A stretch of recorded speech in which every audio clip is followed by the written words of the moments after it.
Welcome to Samurai Movie Jam, featuring two average Midwestern moviegoers who love talking about movies, but also talk a ton of random nonsense they thought of while sitting on the toilet. It's time to hang out and shoot the shit with your hosts, Dave and Brian. Let's go! Welcome to Samurai Movie Jam. We are reviewing Primate today. Yes, sir. Not that that matters. Let's go have some fun. Yeah. How we doing today, Brian? So good. Hey, we have a new intro. Yep. You probably noticed. I did We were notice. going through several different new ones and We have trying to iteration. trying to figure out what that script needs to be. I like this one.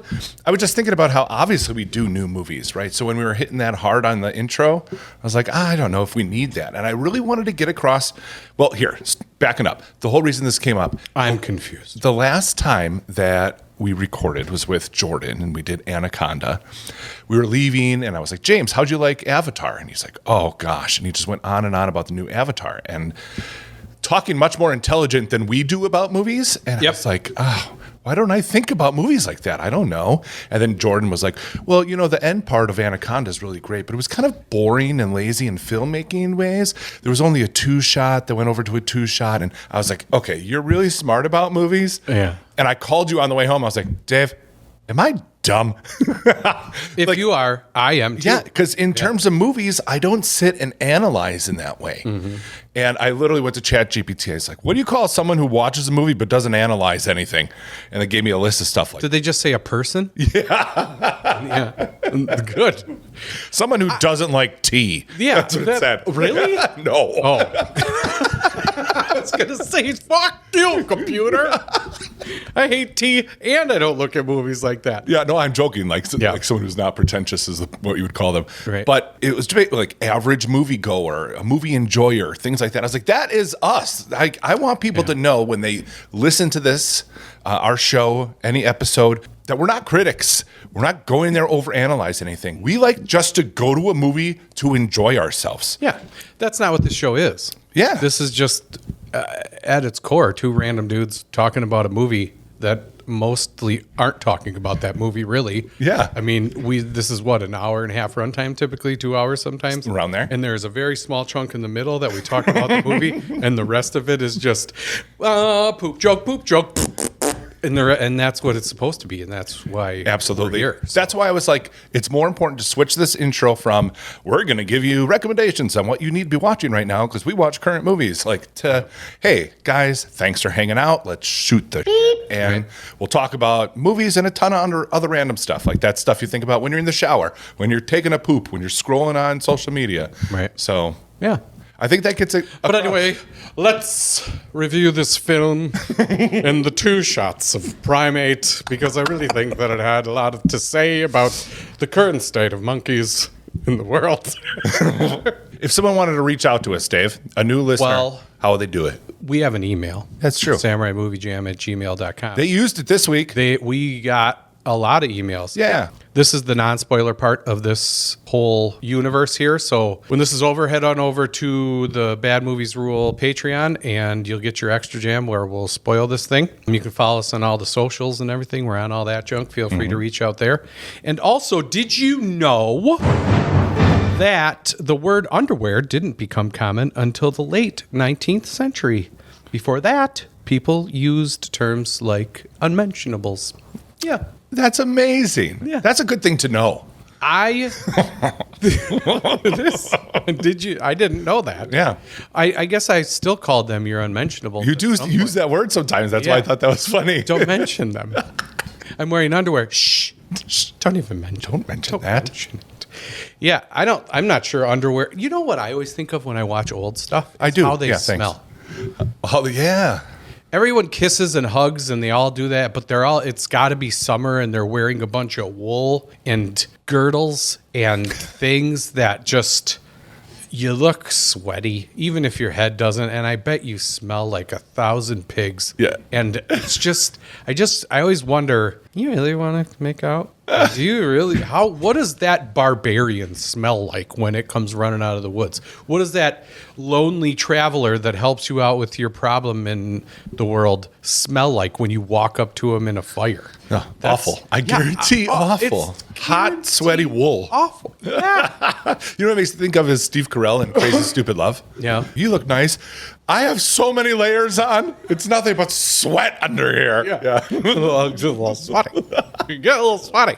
The Golden Globes were last week. Yeah. And there's a category for podcasts. There is. We were so close. I know. And I went to the ceremony and I showed up and they were like, and where's your table? And I said, Samurai Movie Jam. Yeah. There should be a table for two. Yeah. And they said, please leave. And I said, okay.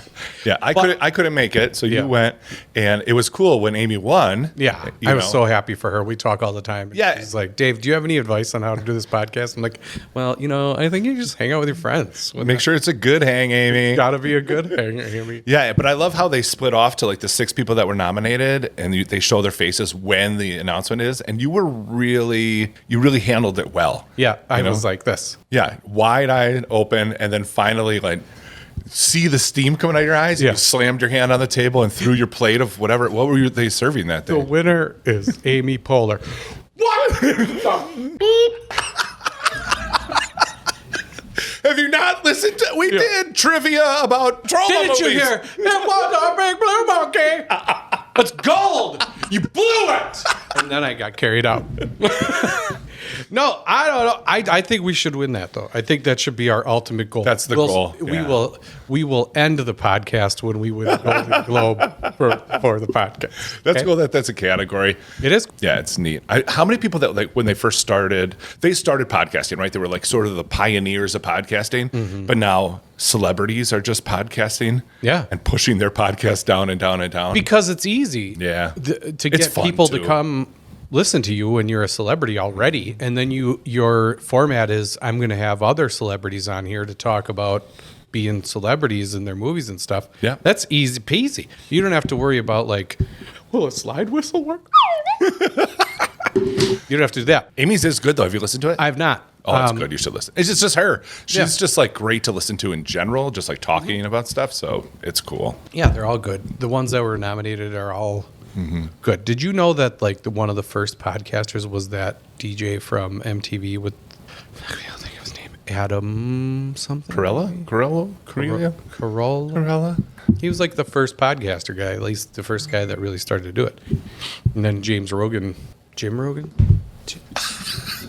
Ronald Reagan? Yeah, it was Ronald Reagan. But really took off when Ronald Reagan was like, well, with us today, I brought Bonzo because it's bedtime for Bonzo, which was a monkey movie, and that's called a transition, Ryan. Woo!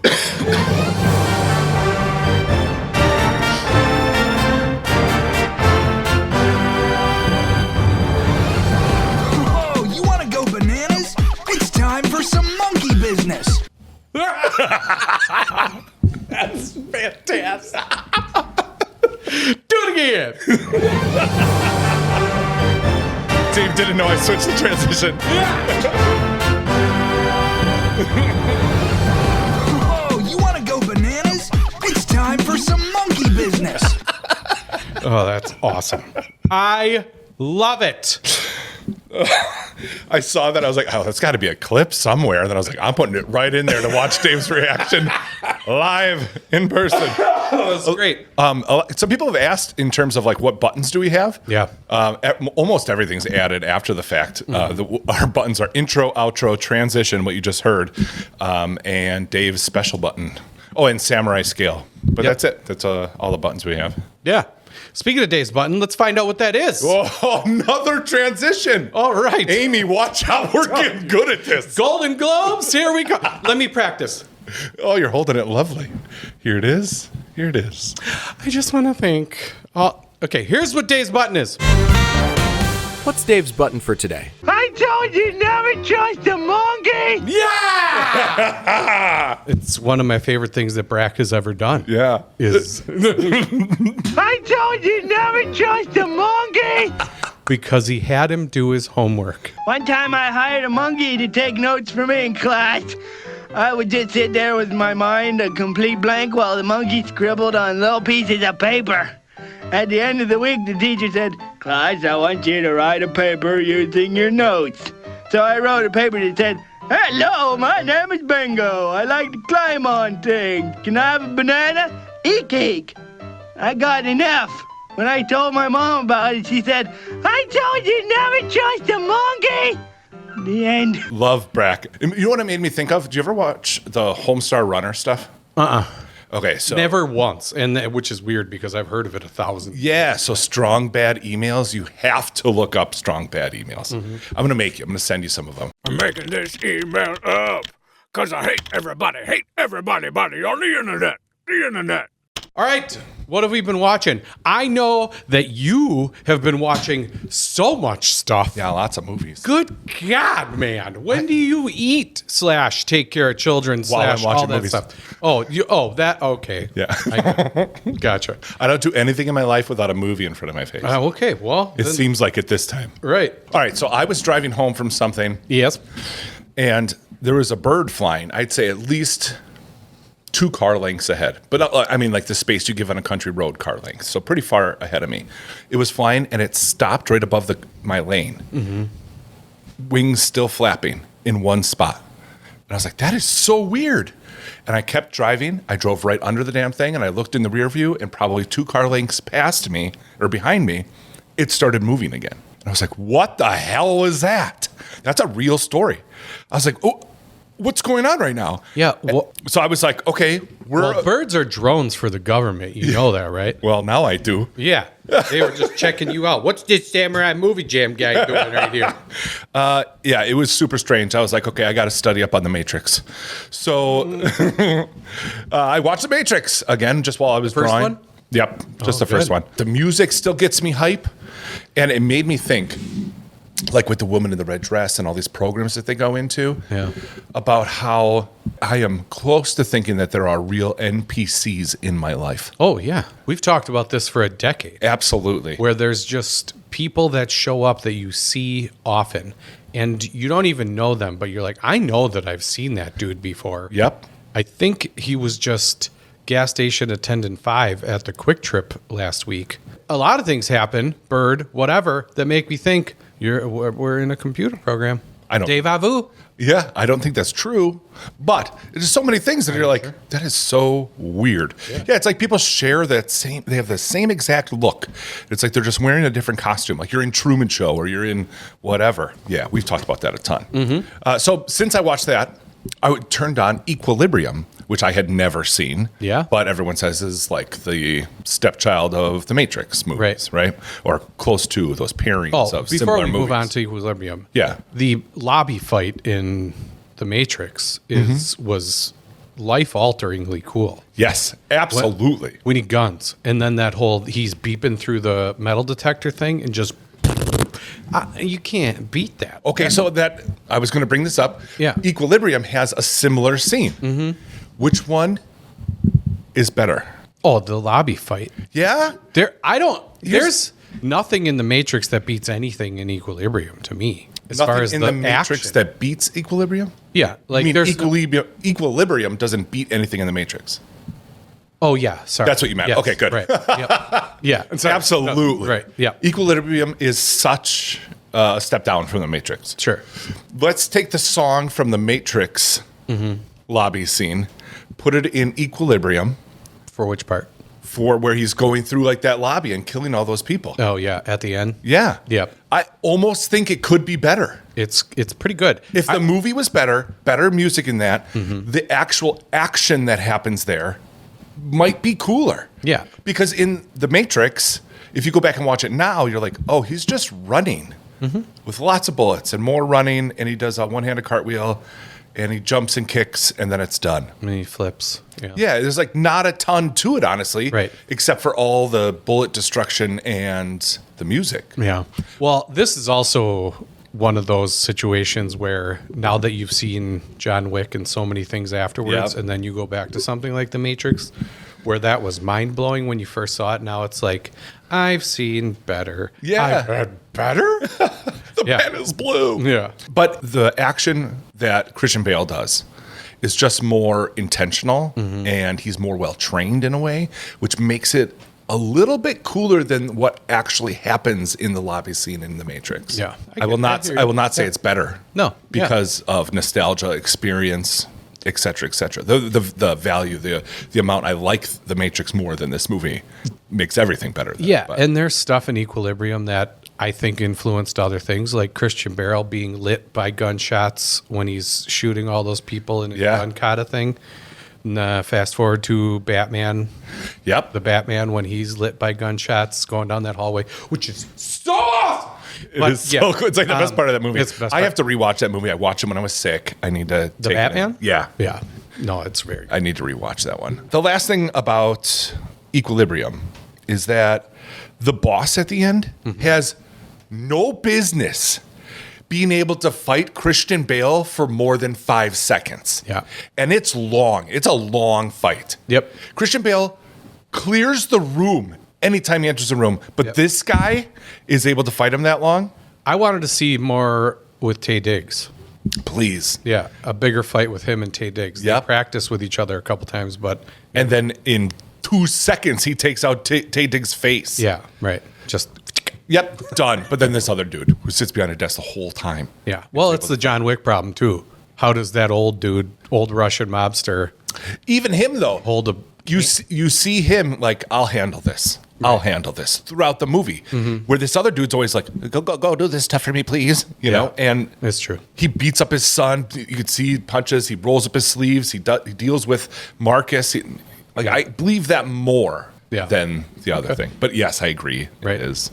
It's Craig T. Nelson from Coach. from Coach. It's a lot like in Coach. Oh, Action Jackson. Yeah, Action Jackson. Right. Yeah. Oh, and then last night I watched Frailty. That's a great movie. It is really good. I is. recently watched it for the first time, and it was way better than I thought. I can't believe I missed it when it was first around. Absolutely. It's been in my list for a long time, and I took it off last night, and I really enjoyed it. I don't want to spoil anything if you haven't seen it. It's really a great movie. Go check it out. Yeah. All right, give me one of yours. Okay. The first one of mine that I watched was Begonia. You watched it. I did it. I watched that shaved head lady movie. It was good. Of this director's catalog, this was probably my favorite, and I was interested through the whole thing, and then the end happened, and I was like, God dang it! Come on. That's my favorite part of this movie. When incoming spoilers for Begonia, 3, 2, 1. When she goes to Hippie Town and they're all in their wool suits with their long hair and that stupid alien ship, you liked that? I like the fact that she was an alien. Yeah, That's what I like. I don't agree. care what it looked like. I do. I wanted it to be something because they talk about Atlantis and all this other stuff and all these big ideas that they could have made this look so cool. They show a flat Earth. They show all this stuff. And then it's just like, you guys look like you smell too. They were all wearing those naughty blankets and super long hair and whatever. They got a discount. Buy some for Wicked, get some for Begonia. Yeah, it's a very small gripe because the rest of the I loved how you even up to that point you weren't sure if she was an alien. Yeah. Because when she's admitting it and taking him to the office to go into the transporter and all that stuff, you still think that she's like, oh, she's got a plan to get out of here. She doesn't remember the number and all that stuff. So you're still like, wait, is she screwing with him here? Because that guy blew his head off or whatever?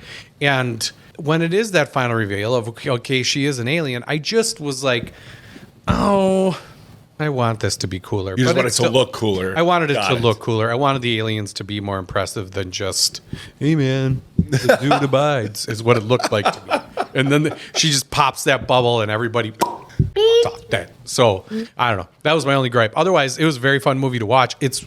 Those are the movies I love. Are those like what's happening here? It's a lot like Frailty, and honestly, because you don't know, is he really seeing these visions from God? Is there really an angel talking to him? You know, you don't really know the whole way through. Right. Yeah, it was very similar, honestly. Yep. Less axes, but more shotgun. There's less Otis axes. Right. But yeah, that was a good movie. That was a good movie. Yep. I watched Castaway again. Robert Zemeckis' Castaway, Tom Hanks. Is there any part of you when you watch that that's a little bit jealous that Tom Hanks got to do that? Oh, wait, are you saying that Tom Hanks got to make that movie on an island? I'm not. I'm saying, The are you character? jealous of the character that got stranded on an island? Not really. Why? I don't know why. I just feel like That was fun for him? He had to That's knock not- his tooth out with an ice skate. that I don't want to do. Yeah. I don't want to do. I'll give a nice dentist visit before I go.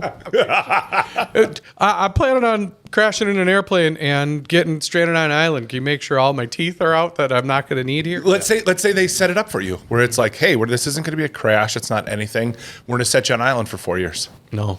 No? That doesn't sound good at all. No. And 1 year. only friend is a volleyball. No, there's no. What about? I guess I'm more interested in what attracts you to it. I don't know, just learning to live off the land and to make your own fire. And But wouldn't that be terrifying if you didn't know what you were doing? a little bit, but I just feel like, I don't know, like there'd be a lot that you learn and figure out and like how you'd feel afterwards. And what about the smell? Well, everything. I guess you got an ocean. You can Yeah. take a bath there. Make a soap out of some leaves or something. I guess if you were looking for some alone time, I guess that would be the ultimate in alone time. Maybe I'm an introvert. I need some me time. Maybe a desert island would do it. I need a volleyball friend. If you really know me, I love doing this stuff, but I am an introvert. I Yeah. would prefer to sit at home and watch 14 movies. Yeah. Yeah. Is 14 the number I don't this know. week? We're not counting. Okay. Also in Castaway, the plane scene, the crash, all that stuff is so intense. It's amazing. If you go back, I forget how long this movie is. This movie is 2+ hours, like 2:15. But there's so many intense parts for just really one guy. Yeah. It's insane. So well done. And It's good. like you said, the tooth part is awful, but it makes me want to get in shape too. Tom Hanks was like 42, 43 when he made this movie. I'm 43 right now, so I feel like I could still do it. Just put me on an island. Okay, so this is a weight loss plan. Yeah. Is being on a desert island. That's what you Are wanna you do. tired of protein powders and weight loss plans that never work? Right. Come try the Zemeckis Castaway. We need you to work for FedEx and then end up in a plane crash. You'll lose tons of weight. Speaking of wanting to lose weight, this is the opposite way. I watched The Whale Oh, yeah. with Brendan Fraser. That movie is something. Have you seen it? Yeah. Yeah. So that's also a great way to want to lose some weight because that's Not for me. I was like, I'm not that big. When I get there, honey, we'll have a talk. But until then, bring on the chips. No, that's how I feel like when I watch My 600-Pound Life and that kind of thing. Yeah. It's like, I know I'm big, but these people would be very happy to be this size. Oh, absolutely. Yeah. You'd be the after picture. Right. Absolutely. But that scene, he orders from the same place every time, and the guy leaves but doesn't quite leave, waits to see what he looks like when he comes out onto the porch to get his food. Yeah. And it just kind of kills him inside when the guy saw him like that, and he goes back in and just basically eats himself to death. When he's got the pizza and he's doubling it and putting slices of cheese and pouring ranch, just saying those words makes me want to vomit. Yeah. Watching him eat like that, I was like, oh my gosh, I would It really is- like a salad with no dressing right now. Yeah, it's heartbreaking Uh-huh. to watch. It's a hard one, but it's also very well done. Brendan Fraser does a good job. He is excellent. Yeah. You just think of all the other movies that he's done. Mm-hmm. And like George of the Jungle and Dudley Do-Right and all these weird character movies. He really knocks this out of the park. Yep. The most amazing scene for me was the juxtaposition scene where he's you don't know exactly what he's reciting while he's going into bed, basically, and you find out later that it's his daughter's Letter or thing that she wrote. Yeah. But he's talking about the whale and the ship, and he's getting into bed, and he like bumps the light, and it's storming outside, and it's almost like his room is the ship that he's reading about. It's so beautifully done as a scene. I loved that part. Staying in the water world. Jeez, you finished it. I did. I finished Waterworld. I'd never seen Waterworld before, something that's been on my list, but more because everyone talks about how awful it is.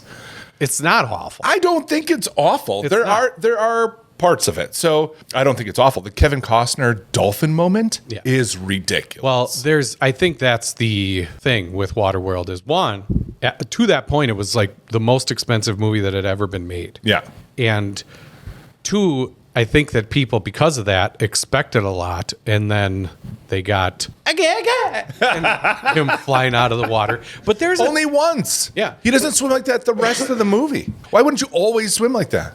Well, you don't have to if you have a boat. It was cool, man. I liked that movie. I don't know why. I remember seeing it by myself at a theater up north. Yeah. And I was like, good movie. I don't know. What about Dennis Hopper? He was great as far as a bad guy goes. I thought he was over the top and stupid and whatever. That's ridiculous. the thing. I feel like he was too over the top. Yeah. It's like Super Mario Brother vibes. Mm-hmm. It wasn't that bad. There are times that he is that bad, I feel like. Yeah. Not the whole time. There are times where he's like And I guess almost I like a haven't real watched person. in a while, so. It's like two different movies. Yeah. When you're in Waterworld or Kevin Costner world, and then you cut to that pirate city or whatever that Dennis Hopper lives in, it's like two different movies. Yeah. There's a stage show stunt spectacular vibe to parts of it too. Yeah. When there's all the water skis or jet skis are flying around and Yep. whatever. But that whole thing is why it was so expensive, because they built that whole barge of bullshit that the pirates live in. I love that stuff, right? Yeah. Tons of credit for like the practicality of everything, practical effects. Yep. What I know of Dennis Hopper, I went through his entire 209 credits of acting. Yeah. Super Mario Brothers, I've seen. I've seen Speed. I've seen Waterworld. And I think I saw Knockaround Guys, but I don't even remember. So I won't even include it. Those three. Super Mario Brothers, Speed, and Waterworld. Out of the 209, that's all I've seen. And I don't mind him in Speed, but the other two, I feel like he brings the movie down. Well, like Jordan was talking about at that last podcast about Franchise Boys, eventually he got to the point where he was like, screw it. I'm going to get the bag. I don't care anymore. Isn't that what it seems like? Well, I think it probably started off where he was making good stuff and then just started going, you'll pay me that much to do this? Yeah. All right. I'm going to wear a football helmet chin strap as an eye patch. Yeah. Did you notice that that's what that was? Well, I thought it was goggles at first, and one of them was missing, but then it switched, I think. I did notice that it wasn't an actual eye patch. The last thing I'll say about Waterworld, it's super lame that everything worked out for whoever was doing it. Yeah. Oh, I need to shoot this spear 200 yards that way to hit one person. Done. Oh, I need to do... Everything worked out for everybody. And after a while, you're just like, there's no stakes. It's lame. Yeah. I still, overall, had a really good time. Yep. I like that movie. It's a popcorn, stupid blockbuster summer movie. And I like that Kevin Costner wasn't just hero. Yeah. He was like almost a bad guy in a way. Yeah. For a while. Yeah. Reluctant hero is the best hero. Absolutely. Reluctant hero, but also flawed. What's the word where like not everything works out for them? It's like Bruce Willis started it and Mel Gibson and Fallible. Yeah, something like that, where like they make mistakes and have to think on the fly. And I would much prefer that. I watched Evil Influencer, which was a documentary about this crazy lady she was a Mormon. She had some bunch of followers, something. Are you sure you watched it? I did. I'm trying to talk about it, but I also don't remember the specific things that happened. I'm like that with movies in general. Right. Like we're going to talk about Primate here. We watched this 4 days ago. I was like, oh my God, how much am I going to actually remember of this thing? Yeah.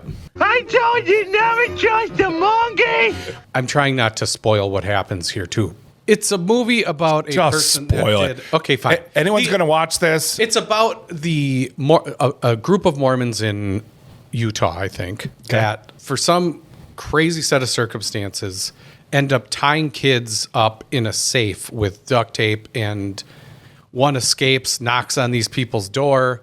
The cops come and find this kid. He's obviously been tied up, and it then goes to this whole story about how this influencer that had thousands of followers was making millions of dollars off of self-help and telling guys that they suck and all this other stuff. Got to a point where she essentially brainwashed this mom to give her kids. She was going to help them not watch porn or whatever. Yeah. But there was a lot of don't watch porn things in this movie. It's hard to remember because I kept pausing. Yeah. To go watch porn. I was like, you're really making me want to watch porn right now. Hold on a second. Is this reverse psychology? Do you own a porn site? Yeah. Shannon was like, how many times are you going to poop? I was like, I don't know.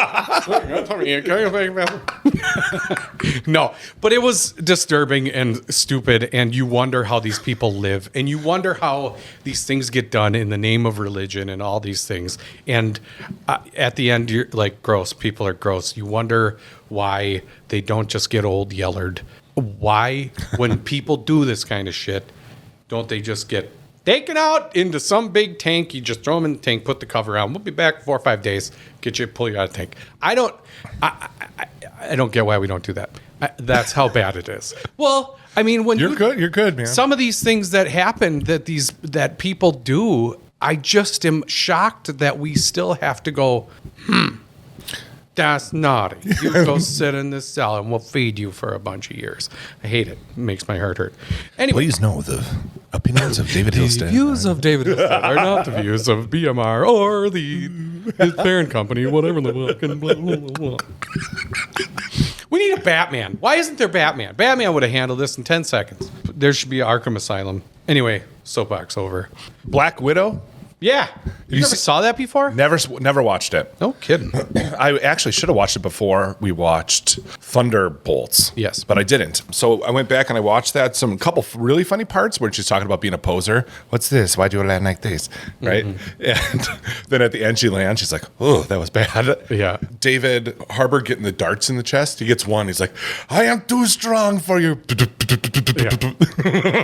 I don't mind that movie. Me neither. I didn't like Taskmaster in it because... Do you think that's why they did Taskmaster dirty in Thunderbolts? Part of me thinks that maybe they wanted to get rid of that character because it was so far from what the comic book was. Yeah. 1, the comic book one was a dude. 2, the comic book one had a way cooler mask. It was like an actual skull mask with a hood and had a sword and like a version of Cap's shield because he learned how to do all the Cap stuff. He had all these cool powers and he was like Spider-Man. Anything, he could learn anything that happened. So he was much more formidable than this Black Widow villain. And I just felt like they were like, well, we're gonna we'll get or it. even bring it maybe back. like for the fans who complained about how awful Taskmaster was. Wow, and that happened. Yeah, that's what I mean. Absolutely. That actually kind of makes sense. The last thing I'll say about Black Widow falling from the ship at the end was shot so cool. Yeah. The different angles that they showed of her sister falling and everything. One of the coolest scenes in the whole movie, for sure. If Black Widow would have came out sooner than it did, it probably would have done better. Yeah. But it came out way too far after anyone gave a crap. And there's nothing between Black Widow and Thunderbolts in terms of their story, is there? I don't think so. Well, I mean, obviously Black Widow in the Avengers and all that, but there's nothing else with their sister or the dad. Or No. Okay. Yeah, I didn't think so. So the next one, because my daughter did like Black Widow, so the next one for her would be Thunderbolts. And then Flight Risk, watched the whole thing, and it's directed by Mel Gibson. I was like, oh, I didn't know that. Yeah. That's pretty cool. I didn't even know that movie existed. Yeah, Flight Risk. It's got Mark Wahlberg's in it, and I'm pretty sure that Mel Gibson was just jealous of Mark Wahlberg's youth because he's like, I used to be that guy. Yeah. Now you're that guy? You're not as good as that guy as I was. Oh, You know what we're going to do? Hey, Mark, I feel like your character needs to have a horseshoe haircut. We're going to shave your head on the top and it'll look ridiculous. I know. But I just feel like that's your character. Yeah. What? Say hi to your mother for me. Hey, where's my turtleneck? He had the most ridiculous haircut. There were even scenes where you could see his hair starting to grow back in. So he had like that top hairline and some like fuzz, but then still this. Oh my gosh. Zero reason for him to have this haircut. Yeah.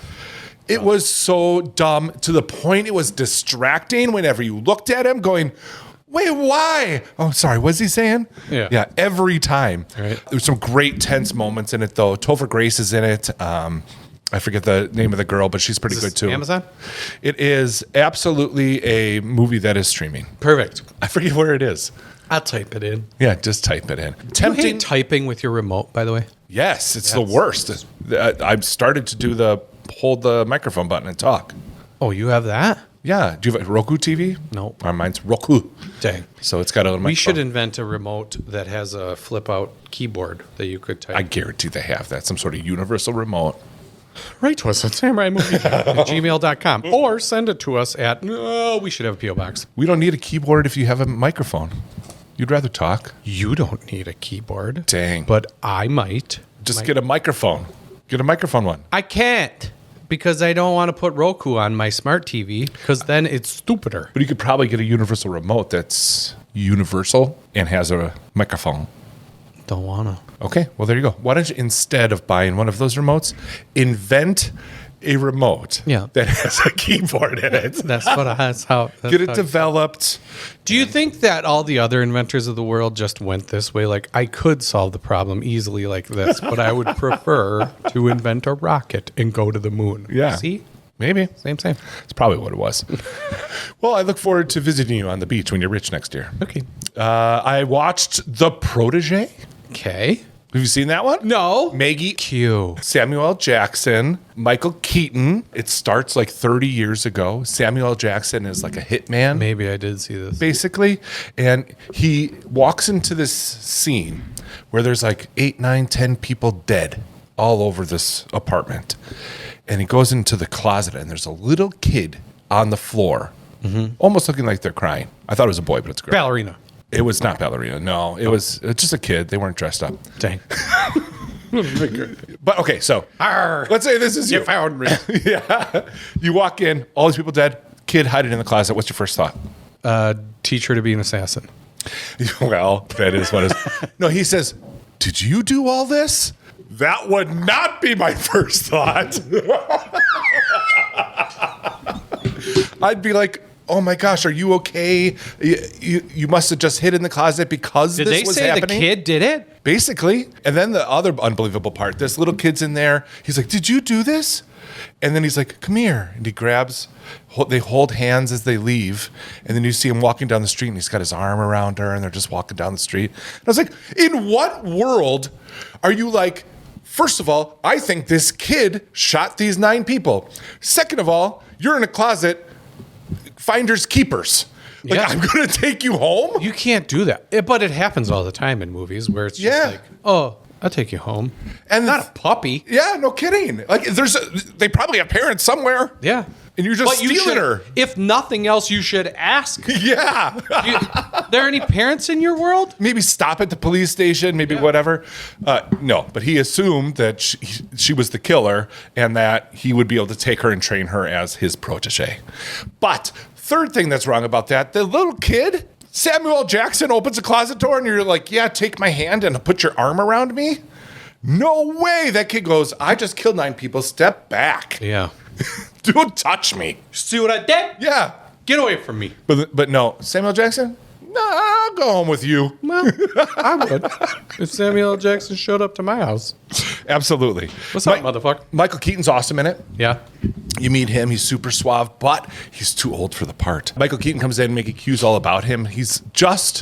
I love Michael Keaton, one of my favorite actors, honestly. Yeah. Like him in everything that he's been in, but he's just old. He's got like fuzzy old man hair, and his face looks a little raisiny. Yeah. And he looks old. Right. And he is. The fight scenes, though, are really great. Michael Keaton fights in this movie, and it's pretty fun. They're probably not amazing, but I just really like Michael Keaton, so I'm like, oh, this is great. Yeah. I think I saw this. It sounds familiar, and then you say something, I'm like, that's not what I saw. But is it? I might be thinking of... Knox Goes Away? No. Because that's what I watched next. Golden Globes. Golden Globes. No, it was... What's the movie where the guy gets his girlfriend killed on the beach, and then Michael Keaton trains him... Oh, boop, bop, beep, bop, bop, You know what I'm talking about, though? Night Shift? American Assassin. Yeah, I said assassin. Yeah. American Assassin. Yeah, that guy with, what's his face? Dylan O'Brien.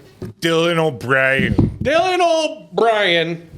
That's a good movie. Did you ever see Night Shift? Mm-mm. Just YouTube, a Night Shift, Michael Keaton explaining prostitution. Prostitution. Hey, we can say it. We're big kids now, right? You know, a lot of times it'll help you to understand a word if you break it down. So let's do that now, shall we? Pros doesn't mean anything. Forget about that. Tit, I think we all know what that means. Two, okay, two, tit. And shun, of course.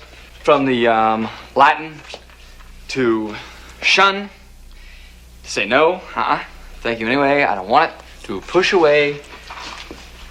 Doesn't even belong in this word, really. So let's get rid of that. But yeah, the next thing I watched is Knox Goes Away. Have you seen Yeah, that one? nope. I liked it enough that I might make it your homework. I think it was fun. Ooh. Yeah. Another young woman in this with Michael Keaton, but she gets up and grabs money off the dresser, so it makes a little more sense. Prostitution. Hits. Yeah. It's really sad finding out that he has basically this severe kind of dementia. That's basically the premise of the movie. I'm not spoiling anything. And James Marsden is his son, comes to him for help. And when he shows up at the door for help, is excellent. He acts better than you've probably ever seen him act. Yeah. It was really, really great. And he explains how this guy met his daughter online who's 16 and like got her pregnant and this and that. And he went to the house and things got carried away. And Michael Keaton in his best, deep, just dirty voice is like, did you bury this guy? Bury him? No, why? And he said, because if you did, I'd go dig him up and kill him again. And just the way he says it, you're like, oh, That's great. I'll watch it anyway, even if you don't make it my own. yeah. Dunkachino's in there. Dunkachino? Yeah. Who that? Al Pacino? Oh, okay. It wasn't hard for me to figure out what's going on. Right. So when you go there, you'd be like, oh, well, I know. But it didn't bother me. Sometimes you're like, oh, well, this is spoiled. But I don't know. I kind of knew it was going to happen, but I didn't care. Right. The next thing I did in my media adventure was Shannon and I started watching the Mayor of Kingstown series. Oh, we watched like the first episode. Okay. We're about 3 or 4 episodes in. Yeah. Jeremy Renner is shockingly good in that series. So Yeah. Taylor Sheridan has a million of these shows now because he's the only one that can write TV, I guess. He's so good at making a regular person seem like a badass. What else And has he written? Yellowstone, Landman, Mayor of Kingstown, Lioness or something. I think he wrote that too with Zoe Maldana. It's good so far. We're going to keep watching it, and there's 4 seasons of it, so internet, don't spoil it for me. But I'm impressed so far. It's really good. That's cool. I'll bring it back when we're through all 4 seasons, and I'll let you know what. But I'm interested to see, because during the time that he was filming this, he got smacked by a ice machine and went through all that stuff. And I asked people that have watched it, like, can you tell when that happened and does he change? And people are like, no, it's the same. I'm still so impressed that he made that out of that virtually unscathed, especially since He was holding his eyeball. His eyeball came out. Good God.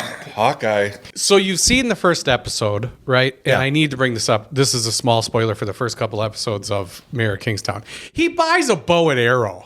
I don't remember that. Yeah, there's a bear that I think it's in the second episode or third episode. And he's like, well, what could get rid of a bear? What do you kill a bear with? And the guy that owns the shop points to some pictures of him with a bow and arrow and a big bear. He's like, oh, okay. I was like, oh, of course. Of course you would. Give Hawkeye a bow and arrow, even in this show. You know that was written before it was Of course. him, but Well, just played maybe. well.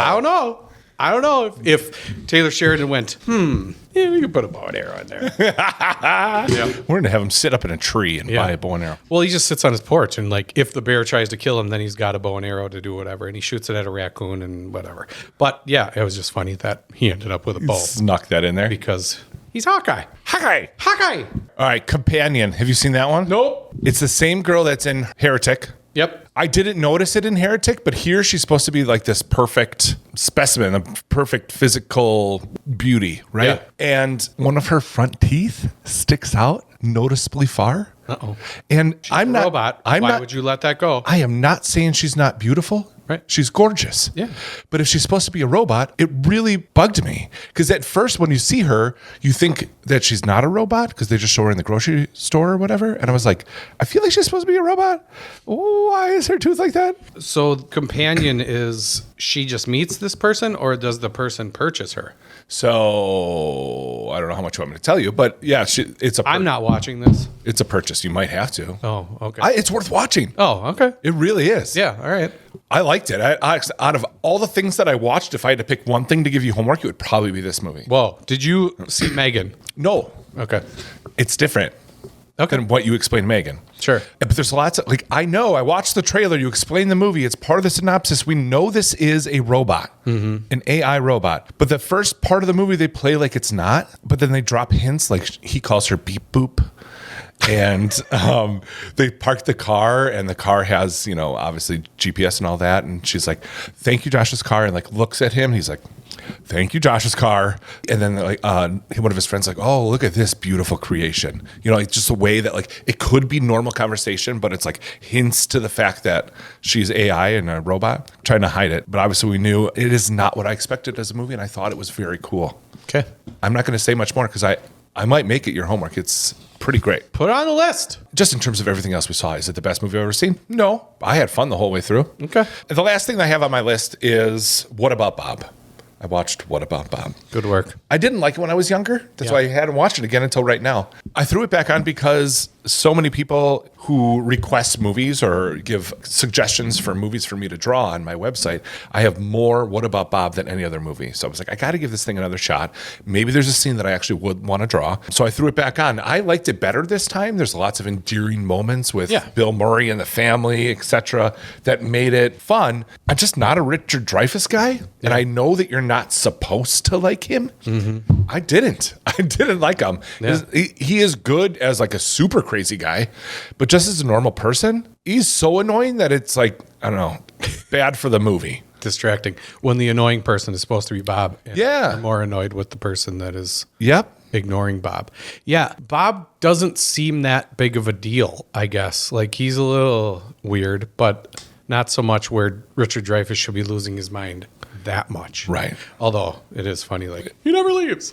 See? Yeah, he was doing his role. Yeah. I get it. The thing I hated the most, and I bet you would agree, the at dinner.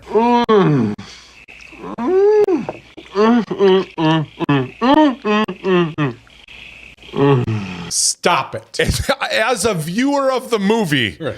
I was like, Richard, get him out of here. Yeah. You can murder him. You can stab him right now. Feel free. Yep. He is wasting the air for people. Completely justified. Yeah. It drives me nuts. And like a couple, okay, but like everything that big, and I get it, it's supposed to be funny. It wasn't funny for me. Yeah. I was like, stop doing that. Yep. That's Out of gross. that movie, what's the best scene to draw? It might be that where you see him holding the door open and Bob is just standing there. See? Yeah. That would be great. I think everybody does the sailing scene. Oh, Like yeah. I've seen a couple people draw that. Sailing. Yeah. I'm a sailor. Right. Fast. Yep. Do you have anything else on your list? I have two more quick things. Oh my gosh. Let's just wait while Dave goes through all of this.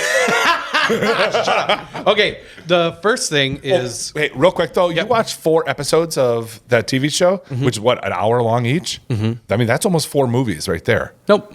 I'm saying in terms They're of time. 45 minutes. Oh, they're 45 minutes. Yeah. So it's at least 2 movies. Yeah. Shorter movies. Right. Yeah. But I have to consider my wife too. I can't just always be like, here, let's watch this. Oh, I totally get it. I mean, Yep. you're like, how do you find the time to do that? And it's like, well, you watch those 4 episodes. Well, and also another excuse for the reason I haven't seen as much is because of the next thing I'm about to talk about, which is I beat The Ghost of Yote. Yeah, I said it to you too. You're like, how do you watch so many movies? I said, I don't play video games. Right. And this was a long one. Yeah? Ghost of Yote is really good. I beat Ghost of Tsushima. That was the first one.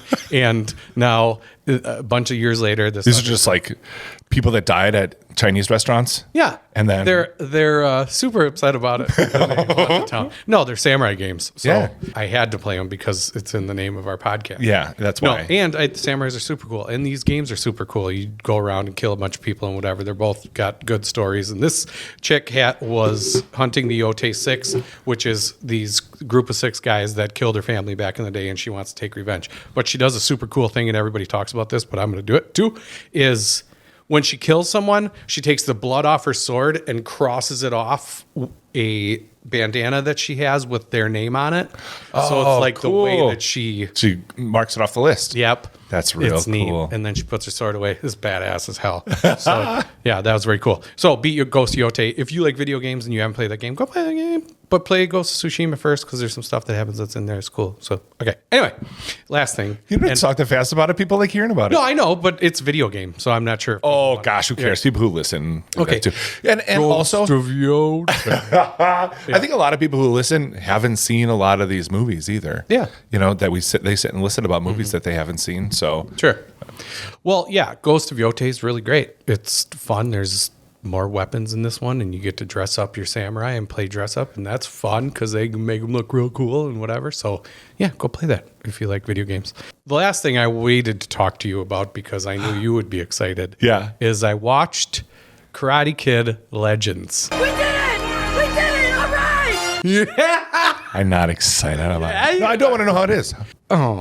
Oh no. That's what I said at the end. Oh no. Oh, it's just a little skinny boy and he does one kick. Oh. It's better than that. But they tried to fit too much into this Karate Kid movie. Was it all nostalgia stuff that you hate? Like, there was some of that in there, but they did it better in this one because it wasn't a bunch of, remember? Yeah. He's doing the exact same thing. I love it when it's like right up to that border. Yeah. 'Cause, like I said, even with Anaconda, like the old songs and the cameos, like I love that stuff. Bring Yeah. it. You know, but as long as you don't overdo it. I want you to nod to it. I don't want you to put it in the movie. Just Happy Gilmore too. Right. Exactly. That was the worst. But yeah, this just tried to fit in too many things into this movie about the next Karate Kid after the next Karate Kid or about our next Karate Kid. And this Karate Kid teaches a guy, boxer guy, and that's like the first half of the movie. And then they deal with the Karate Kid story. And then Jackie Chan and Ralph Macchio show up and blah, blah, blah. And there's a tournament. And none of this is new. It's all in the trailer.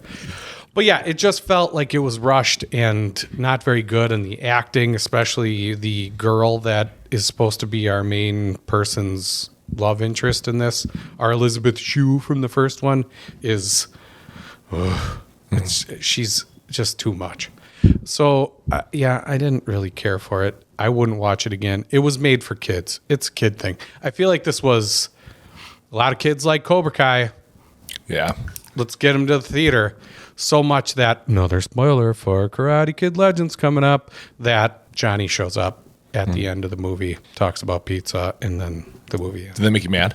Yeah. Well, no, because they didn't put it in the trailer. So I was glad, like, oh yeah, you kept that. That's a fun surprise. Good job. You did it. But it didn't make me, because none of this was the egregious member that I hate so much. It was just kind of, this is the world. They're all grown up. We're just dealing with them as older people. So it was fine. But the movie in and of itself was kind of poop. You'll watch it if you've seen the other Karate Kids. So watch it. And then you can be like, yeah, Dave was right. I've only watched the first one.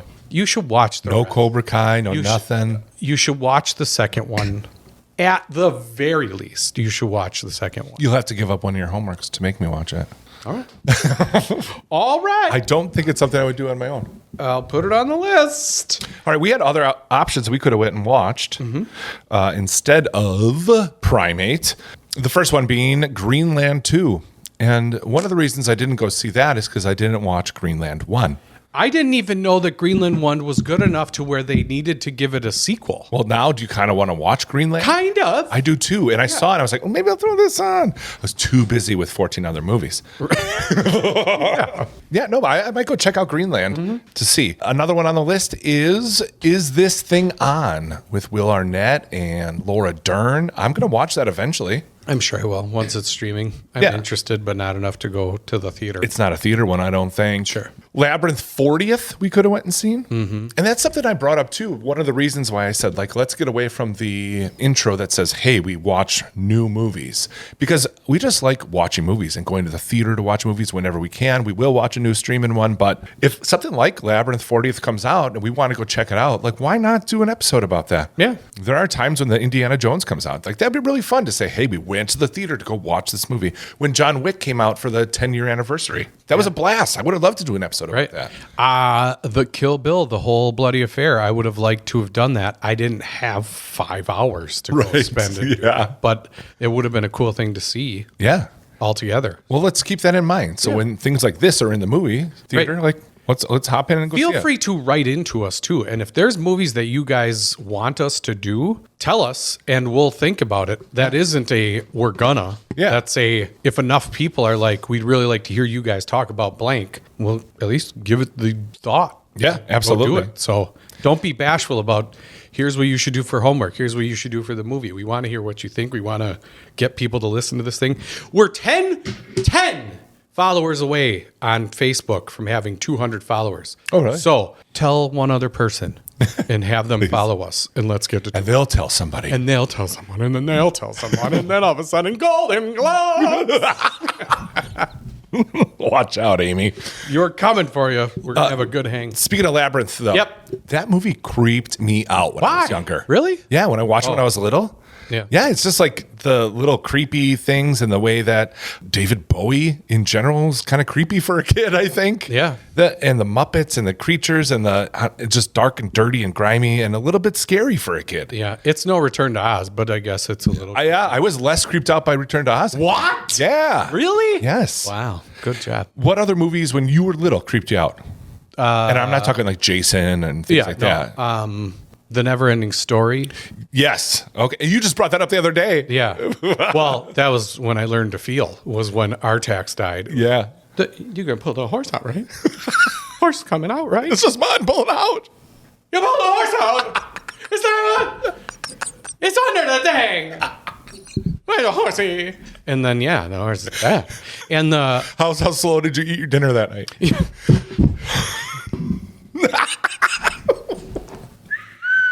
Hey, buddy. Hey, you want to get ice cream later? shut up. Yeah, no, Shut up, the horse is dead. horse is dead. I'll never feel again. I'll never care about anything again. Yeah. It was emotional when you're a little kid. You weren't Absolutely. expecting that. You don't expect crap to die in movies. You're just like, everything's going to be okay. Through the car under the mud. They would never do it again. Never again. Ever. Yeah. And they There should. are no villains. Right. They shouldn't. They should. They should. I said they should. Yeah, They should draw. I heard you. Yeah, Of they course. shouldn't. Yeah. But the wolf at the end was super creepy. Yep. Even the dragon. Yeah, Falcor. Yeah. Once you realize that it's a big dumb dog, you're like, okay, that's okay. But I remember being very nervous about the two pew pew laser thing when he has to walk through those big titty ladies and then if you're a naughty boy, they pew pew. You know what I'm talking about? Yes. Yeah. He drawn that horse. I know he did. He's not gonna make it. Jump! I love Never-Ending Story. I should watch that again. I should make the kids watch it. You again should. and just see if they shit their pants when that stuff happens. One that creeped me out, Alice in Wonderland animated. Because she gets into Alice in Wonderland is all that creepy stuff that, like, someone wrote when they were high as f. Yeah, well, It's so weird and probably creepy and you'd feel weird with the flowers and all this stuff. Yeah. Yeah, I did not like that. The other one on my list would be The Little Prince. Did you ever watch that? no. It's older movie. Yeah. Gene Wilder's in it as a certain character. There's actually Bob Fosse plays a snake, but it's like these really weird characters and just has like a weird feeling to it. And he's on this tiny little planet and he's got the rose. And have you seen the new one with the new animated one? Jeff Bridges plays like this pilot character. God, no. I don't even know what this is. Oh. This is a franchise? Well, no, they did. The Little Prince was the main movie. The only reason I watched it, my parents would record movies that we rented from places. You were the original pirates. Yes. Yeah. We didn't have a ton of them. Well, actually, we ended up having a lot of them. But at that time, we didn't have a lot. It was after, like, Back to the Future 2 was Little Prince, and I would just let it keep playing. I don't know why, because I did not like it. Yeah. But, like, for some reason, it was on, and I was just like, okay, I'll watch it. Yeah. Yeah, but it creeped me the heck out. Yep. The original Little Prince. Well, then they came out with a new one. I think it was Netflix or something came out with, like, an animated version of it. I'm not going to watch it Don't watch it. unless you homework it. Thoughts after the trailer, if you have not watched the trailer for Primate, which is the movie we're talking about today. Yeah, it's been a while since we talked about the reason we're here. I told you never trust a monkey! But we're talking about the movie Primate today. If you have not watched the trailer, we're going to pause real quick so you can go watch it. Ready? Go watch it. Yep. After watching it, I thought, no. Oh, I was immediately like, oh, yeah. Yeah. And the reason I said, oh, no, Yeah. is why when you were like, we should do that, I was like, yeah, probably. So I have I don't know if it's a fascination, but I think it's crazy that people keep monkeys as pets. Yes. I watched a documentary that was on HBO that was called like the chimp. I need to look this up so I make sure that I get the name of this right. While you're looking that up, I got a quick spoiler because I feel the same way. In our spoiler version of this on BMR Patreon, there's a question that comes up like, at what part do you poop your pants if it was you in this movie? Mm-hmm. And I was like, the monkey don't even need rabies. Put a monkey in front of me. Right. I'm pooping my pants. So the name of the documentary, I just looked it up, is called Chimp Crazy. And it's about this lady and other people that have this fascination with having chimps as pets. Yeah. And they treat them like little children, and they put them in little clothes, and they have them in their house. And it's not just the story of this one lady. It is the story of many people that have had almost exclusively terrible situations where the monkey eats your face and no one learns anything. They just go, but not my monkey. Yeah. And they didn't even have rabies. They were just upset. You don't mess with monkeys. And we'll get to this as part of the thing. But what I learned also from these stories and whatever, one was very famous where like the cops came and shot the monkey and bit this lady's face off. Off. Want to take its Bit her face off. Started with fingers and went nom nom, and then went up to her face and went nom nom, and then people still go, but not my monkey. Are you nuts? Why don't you just have a Shark Tank, you idiot? I'll just dip my friends in it and see what happens. That's the thing. It doesn't even have to be monkeys. There's people that have these weird random animals. It's like they're not meant to be in your home. No. Or like around your home, like No. the tiger guy. Yeah. Yeah. But why? I mean, Anyway. and also having a large quantity of any normal animal is also wrong. Right. Have a pet, maybe two. Yep. Varying breeds of different animals. Sure. When you have 20 cats, there's something wrong with you. Yeah. And there was something wrong with you at 5. Yeah. And you went to 20. So there's that much more wrong with you. You're going to get eaten by the cats. And the cats are going to eat you. No is if you die in the house. Anyway, so You also smell like cat pee anywhere you go. You stink like you're from the old days. You might as well wear a girdle with wool. Right. They probably do, so the cats can't eat that part. Yeah. Don't eat my vitals. I've had like this weird thing where it just, why would you have a monkey for a pet? And I've also, in watching all this stuff, realized how insanely strong chimps are. Yeah. It's a problem in this movie because there's parts where they're wrestling chimp, and now when I'm trying to keep a door closed while the monkey's trying to open it. Yeah, you would never be able to. But anyway, I've had this thing where I'm just like, you don't. So when I saw the trailer, I was like, yup, I want to see that. I want to see that monkey kill people because that's what monkeys do. I saw it in real life, so a fictional story of it's going to be amazing. Yeah, you know what monkeys belong in? A zoo or the jungle. Or the wild, and that's it. It doesn't matter that you put a T-shirt on it. It's going to kill you eventually because, well, they're like little people. They're our closest relative. No, they're not. Anyway. And they have weird toe hands that you love. Oh, God. They could probably drink a coffee just with their feet. Yep. Yep. Peeling bananas. So, yeah, that was our thoughts after the trailer. Yep. I've been talking about this for a little while. Mm-hmm. That you and I should put on a trailer amateur class. Yep. Not a master class because we're definitely not masters. Right. So what I did is I tried to think like, what are the main things you need in a trailer? And I came up with 7 of them. Okay. You can disagree if you want, but it'll really fuck up the scripts that I wrote. Which is fine. We can fix it as we go. Okay. Number 1, you need a hook. Mm-hmm. Right? First thing you see, like, oh, whoa, what is this? Sure. Number 2, we're going to need to cover the premise and the tone of the movie and introduce some characters. Mm-hmm. Okay, that's number 2. Number 3, show some escalation and some conflict. Like, oh, there's something wrong. How are they going to fix that? Make sure, number 4, you tease slightly. Set pieces with maybe some clips from the movie, right? Sure. Like, oh gosh, I want to see that. I want to figure that out. 5, a final hook. Like, oh, will they do this? Or however you want to do it. That could be comedy, action, whatever. A final hook. 6, title and a button to the trailer. Just like a fun little thing at the end. It'll really make you want to go see it. Yeah. And number 7, most important of all, don't spoil the cool. Right. Yeah, that's it. That's all I want. Okay. Seems pretty easy. Yep. Dave, this is for you, baby. Hey, oh yeah. This is Step Up 2, the Streets, trailer script. Number 1, the hook. Black screen, a bass hit echoes. Quick cuts on beat, sneakers scraping concrete, ballet slippers tightening, hands slapping pavement, a circle of dancers exploding into motion. Beat drops hard. Andy, breathless, defiant. I don't dance by their rules. Smash cut to black. Number 2, premise and the characters and the tone. Beat continues, then layered with classical strings. Cut to Andy dancing alone at night. Fearless, relentless. Voiceover.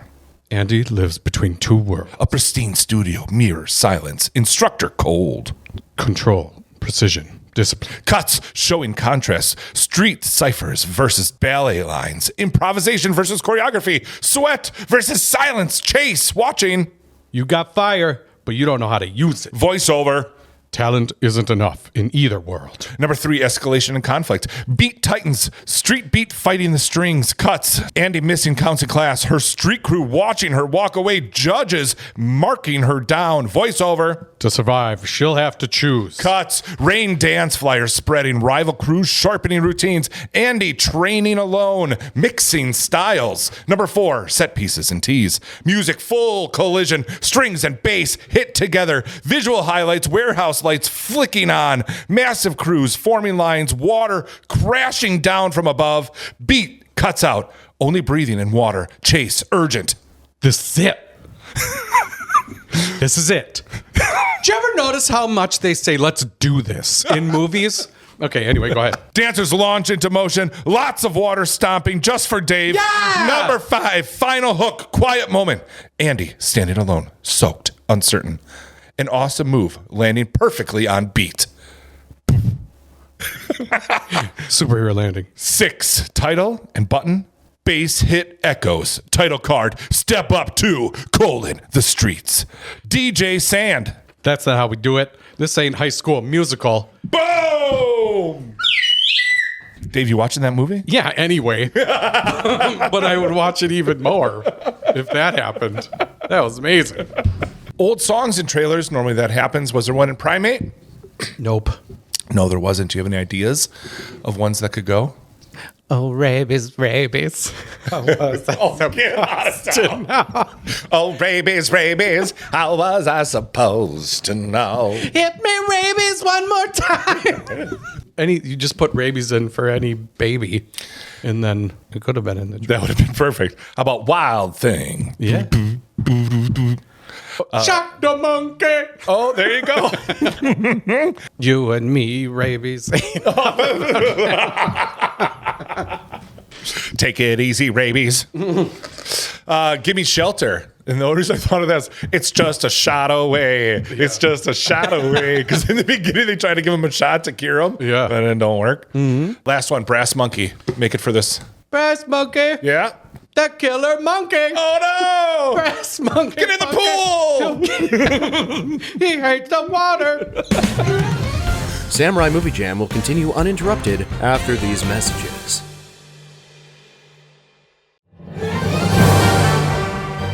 Bills are paid. Let's talk movies. All right, some vitals.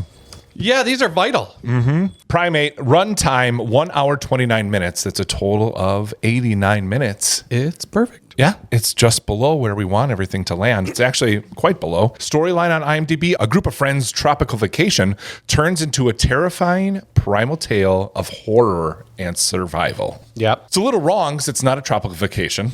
Nope. She lives there. I'm assuming her friend lives there too because she is best friends with her. And maybe the one girl doesn't belong there and just came for the trip, but you don't really know. Sure. So they're actually just heading home. Yeah. They live in Hawaii. But then for a this break all happens. from college. Mm-hmm. So for our own synopsis, we're going to do something a little bit easier, and you might want to write it down so you know, or you can just use the top of the page so you're good. It's going to be an acrostic where you basically make a word out of every letter. So primate, the first is P, so you could say peanuts, really, ignite, random animals. Yeah. I know, I didn't even do it. I wasn't looking at the word. But you understand what I'm saying. So you're going to tell us what the movie is with only using the letters from the title to create words. Posting random information might anger the elephant. That is absolutely awful. Posting random information might. Start again. Okay. Start with people and make the M a monkey. Okay. People really is underestimate. Underestimate. Yes, perfect. I like it. Keep going. People really underestimate monkeys' anger to extremes. Perfect. That worked really good. Yeah, people really underestimate monkeys' anger to extremes. People realize immediately monkeys are the enemy. Yeah, well, piss off. I You had had 8 days to write it. think about it. Right. I had time to think about it. Yours is really good, though. Yeah. Underestimate. As long as you make up a word. I underestimate. Yeah, underestimate. Taglines for this movie: dangerously close to human. Yep. Not really. And something's wrong with Ben. That is true. That is true. There is something wrong with Ben. Rotten Tomatoes, 78-73. That's awesome. Is that kind of, I did not think it'd be that high. Yeah. IMDb is 6.3. So better or worse than IMDb? We're going monkey theme. All right. Monkey Man. Is Monkey Man better or worse than 6.3? Better. It is better. It's got a 6.8. I know you've seen that movie. I have not seen that movie. Yeah. Definitely on my list. I want to check it out. Number 2, Monkey Bone. Better or worse than 6.3? Worse. It is worse. 4.8. That movie sucks. Speaking of Brendan Fraser doing dumb. That's what I was saying. Yeah, Dudley Do-Right, Monkey Bone, all those. I saw that movie as well. It is stupid.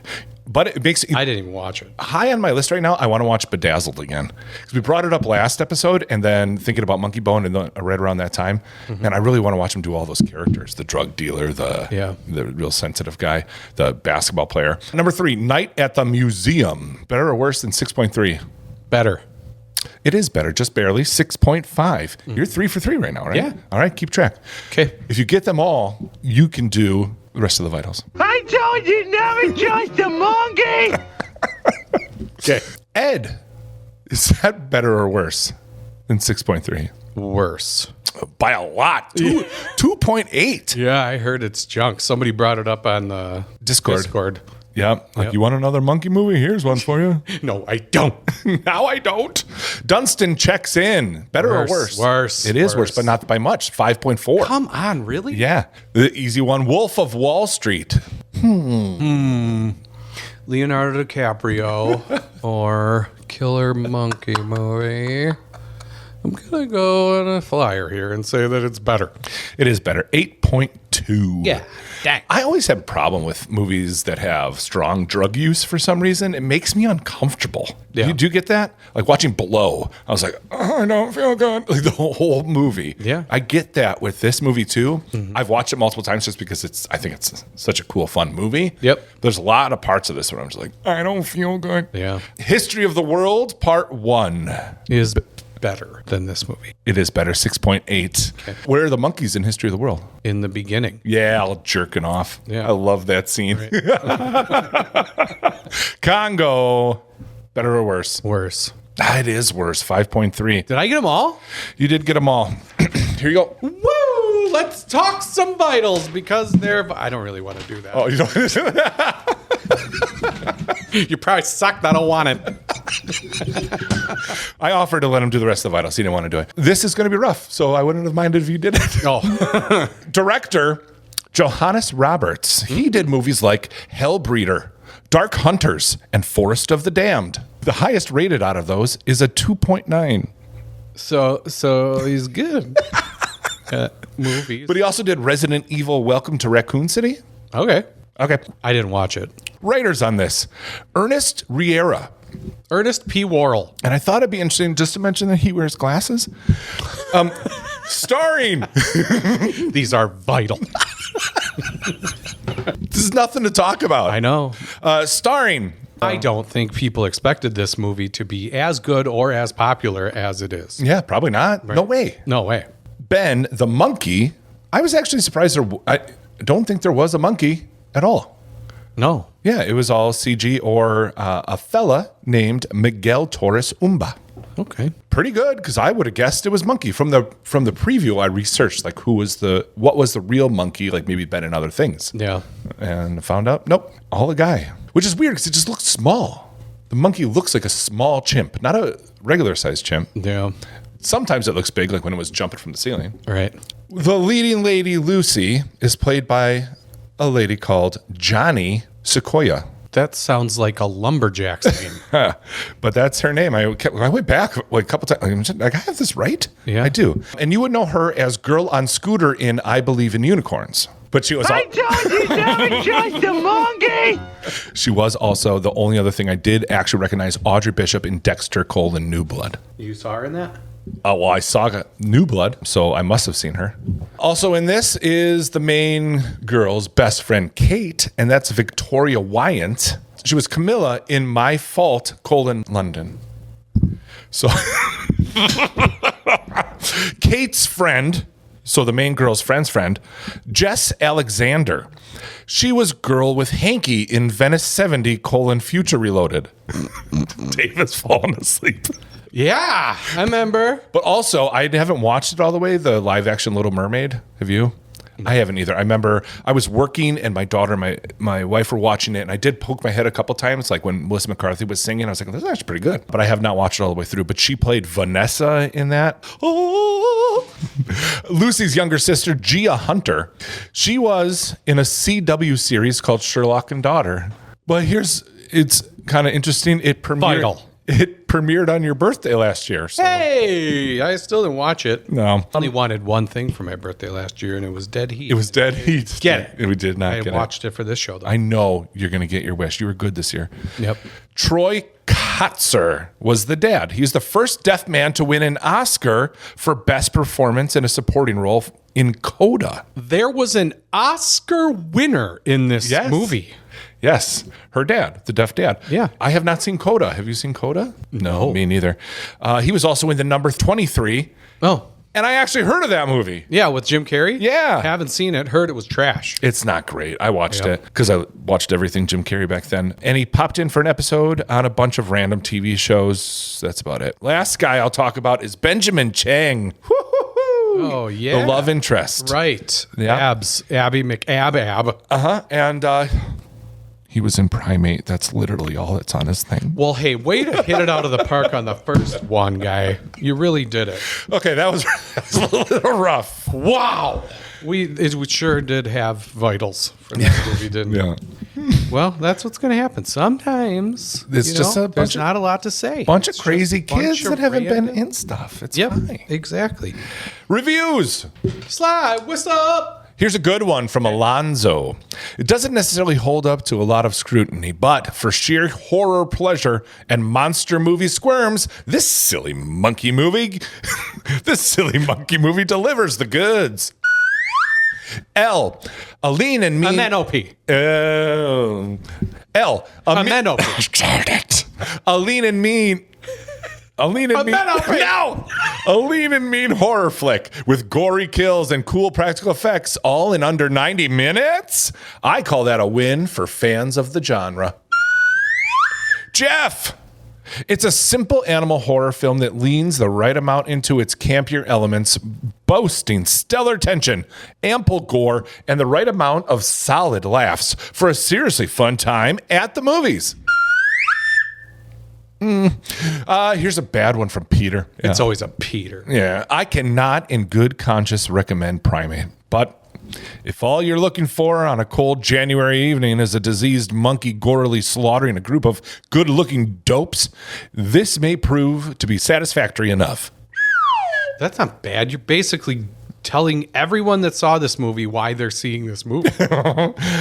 Avi says, a lean and unflinchingly gory B movie that's too dumb, repetitive, and unimaginative to become a new cult classic. Primate feels just as disappointing and lazy as Cocaine Bear. He clearly hasn't seen Cocaine Bear. Have you? I haven't. Oh, I would love to watch that. I just haven't watched it yet. All right, well, those are everyone else's reviews. It's time for us to review this monkey movie. Yeah, let's do ourselves.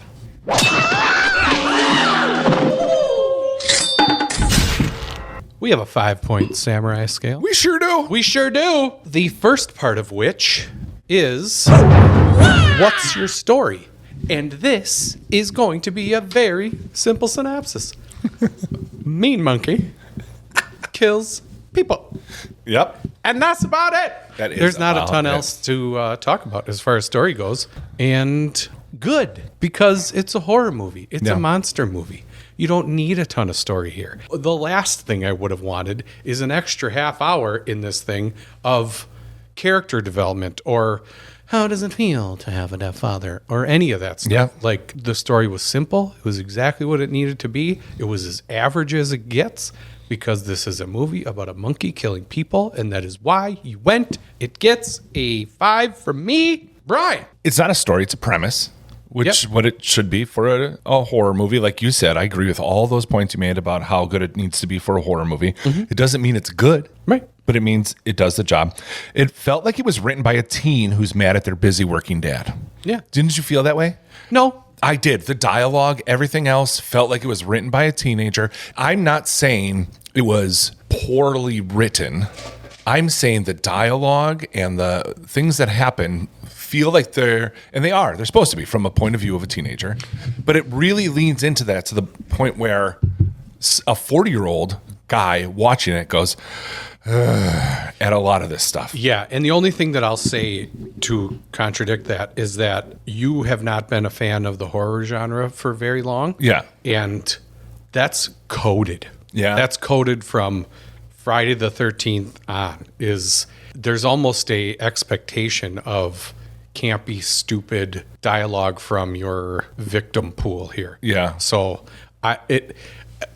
they all feel like they were written by children because I think it's meant to be like, we want to keep this as simple as possible because it's not why we're here. Right. No, that makes sense. Yeah. But that doesn't mean it's good. You're absolutely right. Yeah. The other thing that this teenager who wrote this didn't understand was how alcohol works. Yes. You pointed that out. Yeah. I thought that was very funny. Yeah. The parties that they're throwing this and that, they're totally fine. And then someone's all of a sudden throwing up and has to be carried to bed. Yeah. It was not jarring, but like, what? Yeah. When did that happen? We need the plot to move. So Yeah. she's going to puke now. The other thing that bothered me in terms of story was that extremely heavy-handed exposition, but it has to be that way. I understand that's what going to be your point. In order to get into this, for you to care and know who these people are, it's got to be quick, and they got to punch you in the face with it so we can get to the kills. Right. Right? Yep. But it definitely was. Yeah. The sister, when they go and see the guy, we would need to know that that's her brother. It was one scene where it was like, what about this? What about this? Yep. There's your information. Get out of She literally yells, "My brother's here!" I was like, who are you talking to right now? Yeah. You're talking to me. Right. You're talking directly to me. Yeah. That this is your brother. Yeah. And then like the necklaces, like how quickly can we explain that they're best friends? Yeah. Sit in a seat and be like, see my necklace? Yep, I still have mine. in the most simple, ridiculous way possible. Yeah. That for college people probably wouldn't even be a thing. No. This is a very middle school best friend way to show that. It doesn't, you could have just showed some pictures of them doing a bunch of things. You could have said bestie, something like that, but nope, we need the stupid necklaces with the key and all that other nonsense. Yeah, absolutely. Yeah. They should have stood up and did a handshake. Right. Slap, oh, beep, pop, slap our butts. Yeah. Oh, remember that? Remember when we did that? We've done that so long ago. We do it all the time. Every time we Eddie Big War talking about boom boom yeah. Oh, memories. Memories. What's your score? For me, I don't know. I'm teetering between a 3 and a 4. Yeah, dang. Okay. It's not good. And it doesn't mean it's a bad horror movie. Yeah. It's just, it has a bad story because that's what they have. Right. I'm going to go with a 3. Okay. The next score to get. Drop my bottom lip. I got it. All right. The next category we have here is Did you act right? Whoa! Nope. There wasn't a ton of acting to be had here. It was Right. a lot of what you get in horror movies, which is screaming and whatever. But even the part where they were talking, it was kind of, yeah. But that being said, the parts, and this is going to go into showing your work and whatever, but the parts where they were having conversations where with their deaf father, where it was silent for everyone, and all you saw was them subtitles with their Sign language. Sign language. I thought that was very cool and well done, and helped me care, I guess, that the father was deaf and that they were all dealing with that and whatever. I thought that was cool.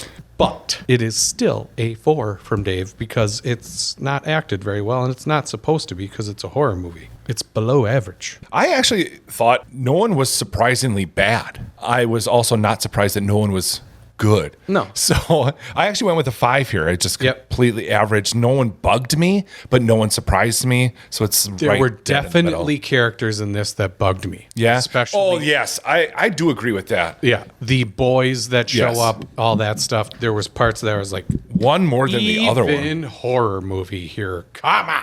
All right. The next category we have here is Did you show your work? And this might be the highest score I give for this movie because the gore in this movie is pretty good. Yeah, when it was there, it was definitely good. Yep, when they were showing stuff happening and the monkey doing monkey killing, it's pretty good. It was really good. It was gross, and we live in a world where we show everything now. We've talked about this before. It started with weapons, I think, was the first time we talked about this.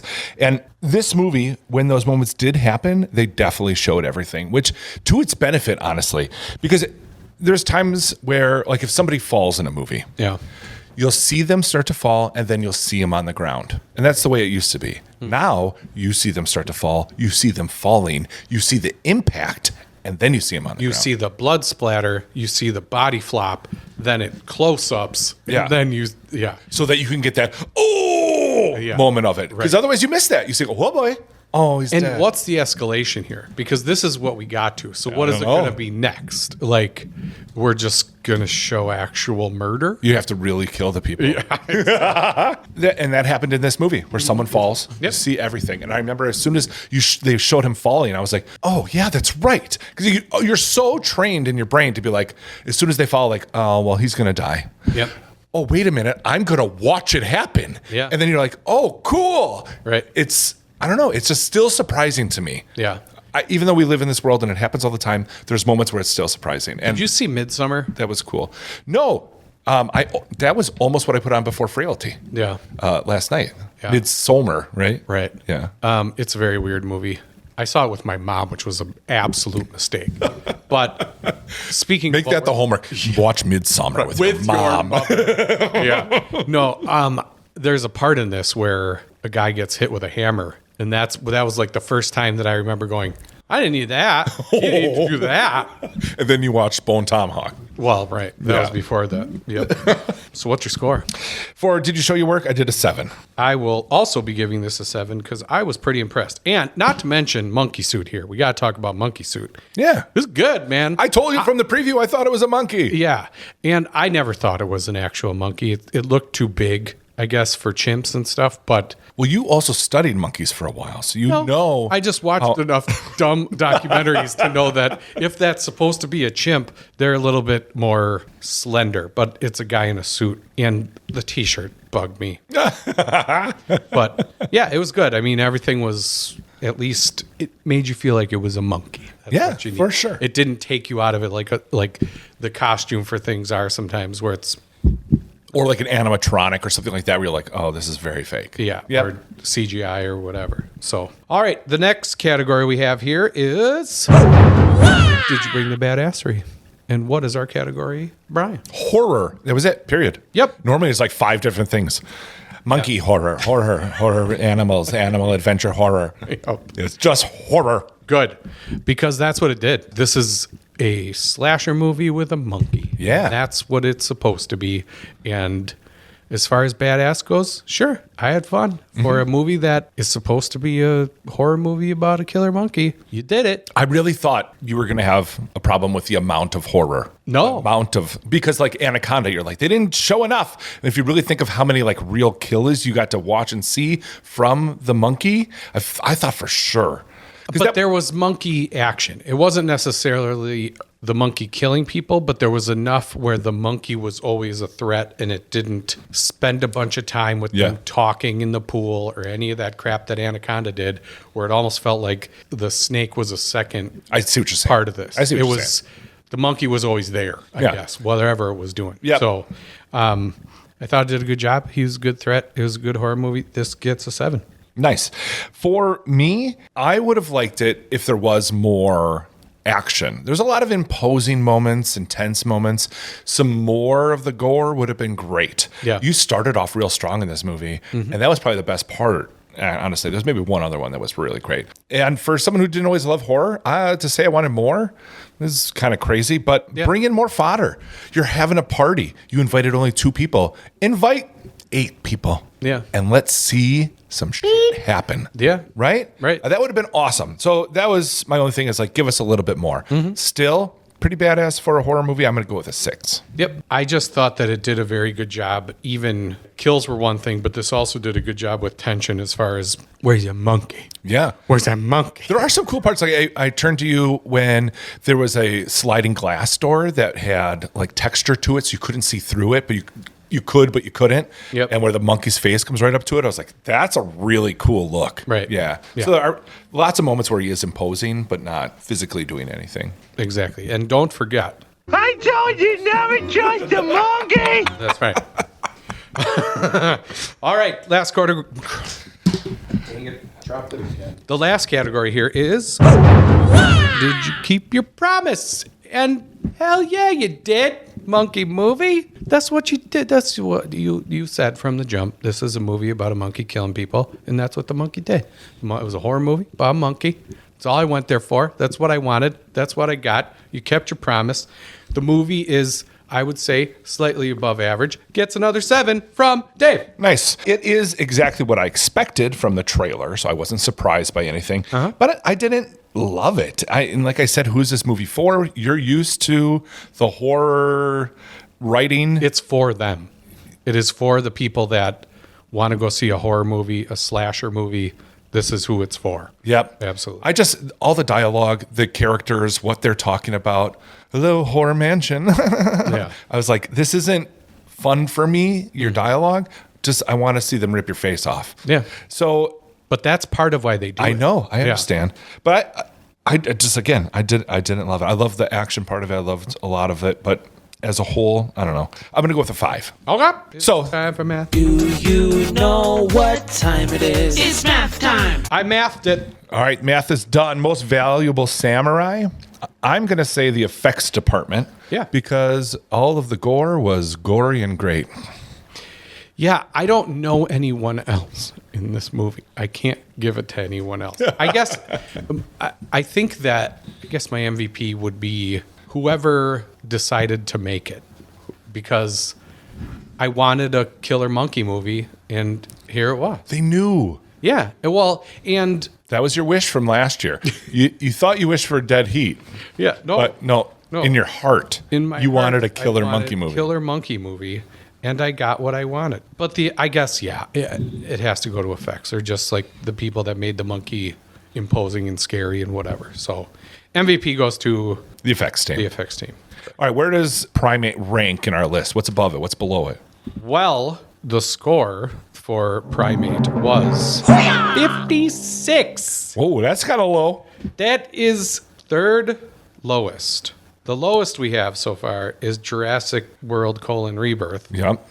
And this movie beat out 28 Years Later.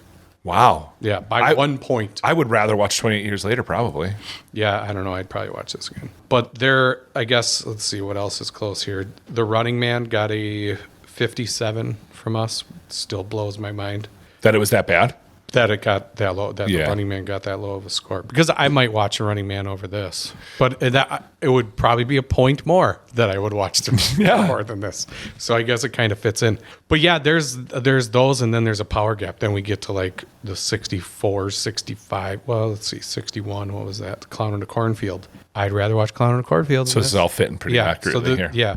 So at least our scores are doing a good job of fitting in appropriately to everything else that we're doing. It makes me feel good that we're being consistent. It's fitting in with our opinions. Out of all the things we're doing here. Well, that's what I kind of worry about, is that eventually we're going to have so many scores and someone will be like, how did that score low? Because I would rather watch that than this. But so far, it's going to happen. It's going to happen. It will happen for sure. So far, it hasn't. So, all right, let's get into some Would You Rather. Yep. So other movies with a Rotten Tomato of 78 or an IMDb of 6.3. And number 1 on the list is Red Notice. Would you rather watch Primate or Red Notice? What's Red Notice? Red Notice is The Rock, Ryan Reynolds, Gal Gadot. Oh, yeah. I like that. You're going to watch that one instead? Yeah. Me too. It wasn't as great as I was hoping it would be. Nope. But it was still fun. Yeah. I still had a good time. There were so many double, triple, quadruple crosses in the movie that it got annoying almost. Yes, I agree. Yeah. I agree. Like, they'll never see this one coming. Right. Because we've already done it 4 times. 3 favorite Ryan Reynolds roles. Deadpool #1, and it's not even close. Yep. 2, him in Blade Trinity. Nice. And 3, everything else. Because it's all the same. Because it's all the same. That was one of my critiques about Red Notice. It's like, oh, Ryan Reynolds, The Rock, and Gal Gadot all just played themselves. Yeah. Maybe the... What's the one where he's in the video game and he's the... Free Guy. Free Guy. Yep. Maybe that. Yeah, he's good, but he was miscast. We've Right. talked about this before, too. Give me Ed Helms in that role. I don't like Ed Helms, but I'd rather see Ed Helms become an action hero than make us try to believe that Ryan Reynolds isn't an action hero that turns action hero. Yeah.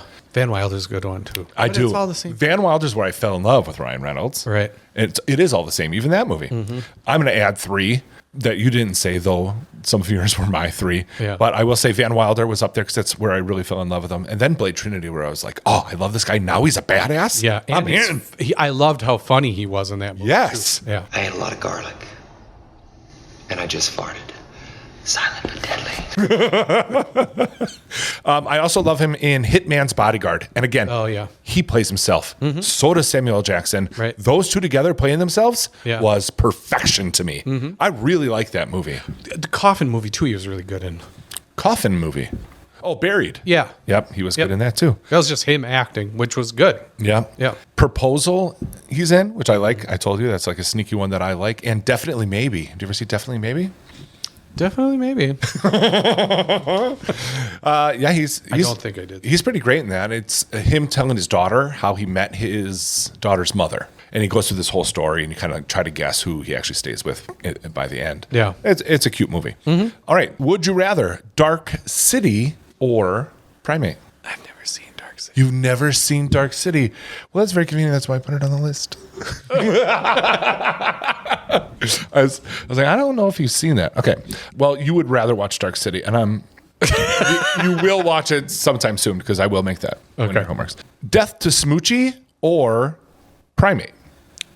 I've never seen that. Perfect. This is working out wonderfully. So far, Primate. You do need to watch Death to Smoochie too, and a lot of people don't like There's it. a 2? Shut up. Shut up, you dummy. I told you never trust a monkey! Eep, eep. All right. Would you rather Money Pit or Primate? Probably Primate. Money Pit for me. Yeah. Money Pit's good. I love It's young 80s. Tom Hanks. Yeah, it's 80s funny. He's so great. Burlesque or Primate? Primate. No, wait. You don't like Burlesque? It's fine. I feel like I don't even remember Burlesque. That's the way that you like Greatest Showman and things like that. I feel like you would like Burlesque. But see, The Greatest Showman hit me at a part of my life where it meant something. And that's why I like that movie so much. So Burlesque was, I'm not just movie musical, I'm a mark for it. Although Wicked won't prove that because I really liked that too. Right. But there's a ton of these out there that it's not like I'm like, I will watch it just because they sing it. I don't like most of them. Right. Yeah. But Burlesque is one that I like. I just feel like maybe I didn't see it. it's really well what done. Is it? Who's in that? Cher's in it and Stanley Tucci, but then Christina Aguilera is like one of the main characters. I don't think I saw that. Well, maybe I'll make it your homework one day. Maybe I'm thinking of Moulin Rouge. Which I didn't like as much as everyone else did either. As a movie, I did like it when it came out. I did like it. Going back now, I wouldn't want to watch it again. But I still like the music, Yeah, like the it's whole cool to elephant watch. medley that they have. Right. We were hitting Elton John songs and things like that. Yeah. That I like. Would you rather Kindergarten Cop or Primate? Kindergarten Cop. Me too. Yeah. New movie, Kindergarten Cop, but replace the weasel with Ben. Dawn. Tell me about the movie. Well, there's many days where the kids have so much fun with the monkey and they line up for lunch and everything goes great. No problems. And then one of the kids gets a little too close to the teacher and then the monkey rips the kid's face off. Yes! bites off every single one of their pinkies. And then it's a horror movie. And then Arnold Schwarzenegger has to fight the chimp. Yes! And it's like, oh, God. And then, I need to tell you this. So Adam, our youngest, Yes. right? Uh-huh. His voice is getting to the tone of when he yells about things, it sounds like Arnold Schwarzenegger. Yep. And into kid voice where it's like, I want to go to the store, or whatever it is. But yeah, there's plenty of times where I was like, it happens with my boys all the time, and now they are very good at going, do it now. Kill me. I'm here. Yeah. They're so good at it. That's great. That sounds like a good movie. Yeah. Come on. Arnold Schwarzenegger, kindergartners, a killer monkey. I'm in. Gold. Yes. Gold. We should say. Here's the thing. Squeakle. Yes. Okay, so Jordan was on our episode last time. So he reached out to me and goes, it might be hard to schedule you guys to be on an episode, but if you want, what you could do is say, hey, do Powder as one of your episodes. And also pitch us 3 sequels for a different movie that you want to see. We could do Kindergarten Cop, and that could be one of them. Yeah. We have to. Okay. And then we'll think of some other things for Kindergarten Cop. That we don't really want. We need to make them like way worse.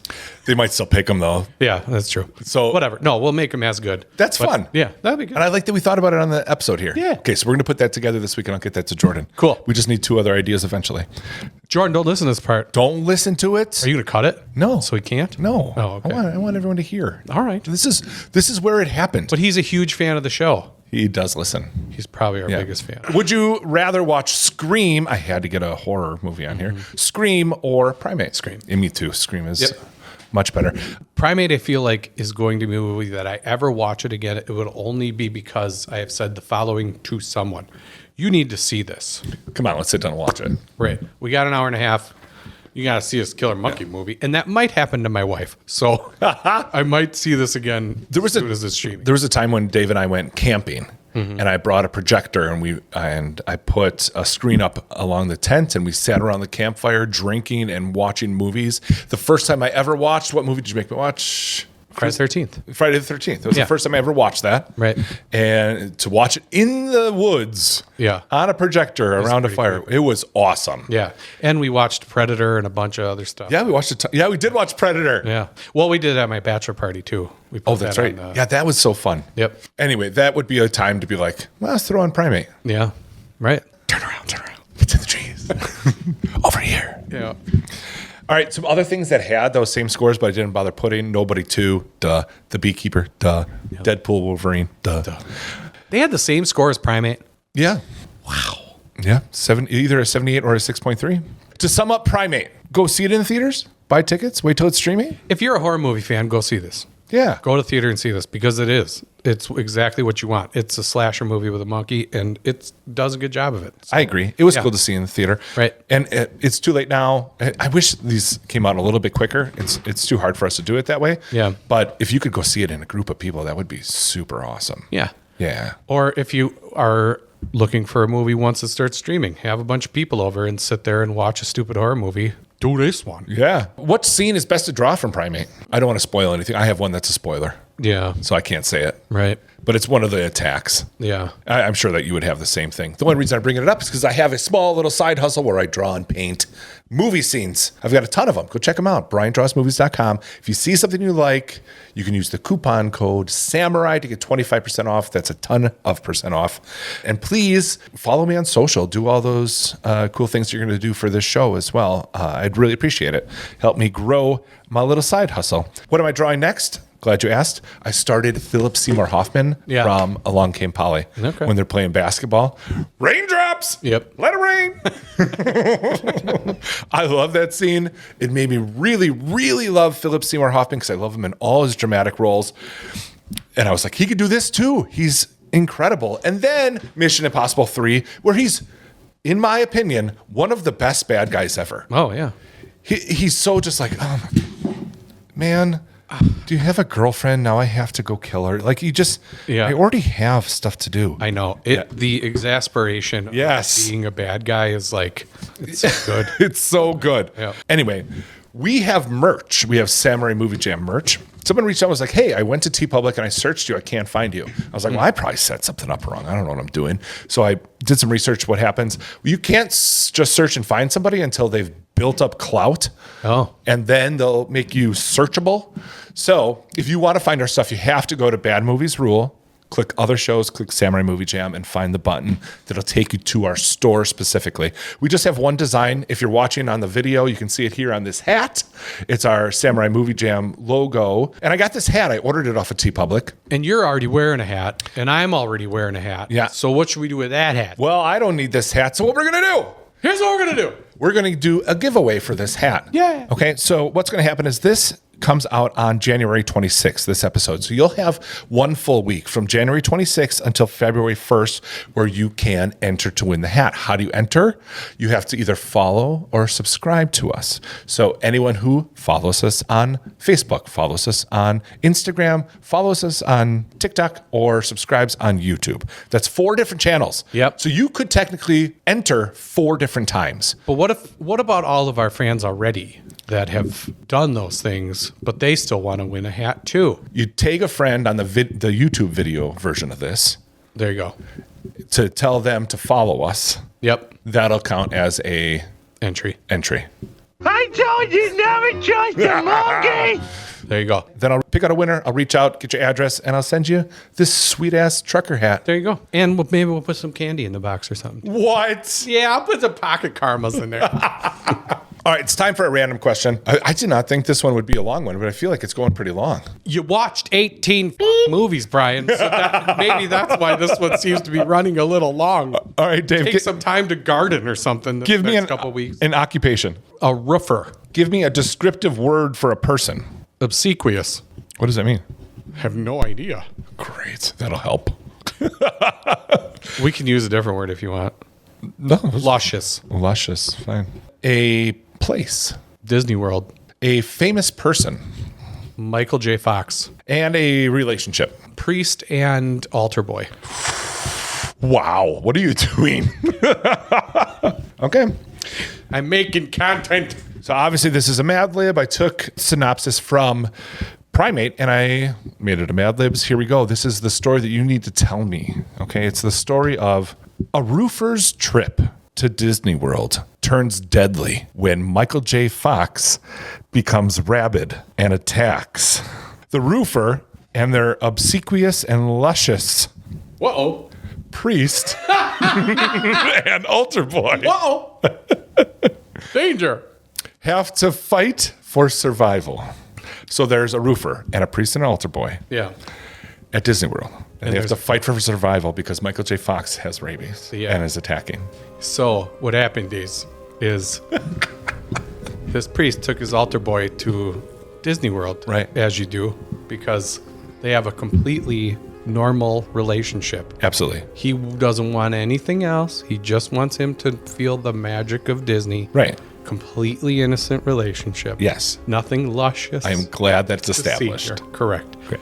So when they're there, they run into this roofer who's working on one of the pagodas or something. Yes. And he falls off and they go, oh, geez, my child. And then they're trying to help him. As they're doing that, Michael J. Fox trails a fire, shows up from back in time and says, whoa, the monkeys took over. Whoa, this is heavy. I'm going to need your help. I didn't think I would, but I actually do, because it all starts right here. They go to Animal Kingdom where the monkeys have escaped. They've taken over the giant tree in the middle. Then they have an adventure where they have to use the time machine to go back and forth. Whoa. And get rid of the monkey threat for the world so it doesn't get taken over and become Planet of the Apes. Because as you know, I told you never trust a monkey!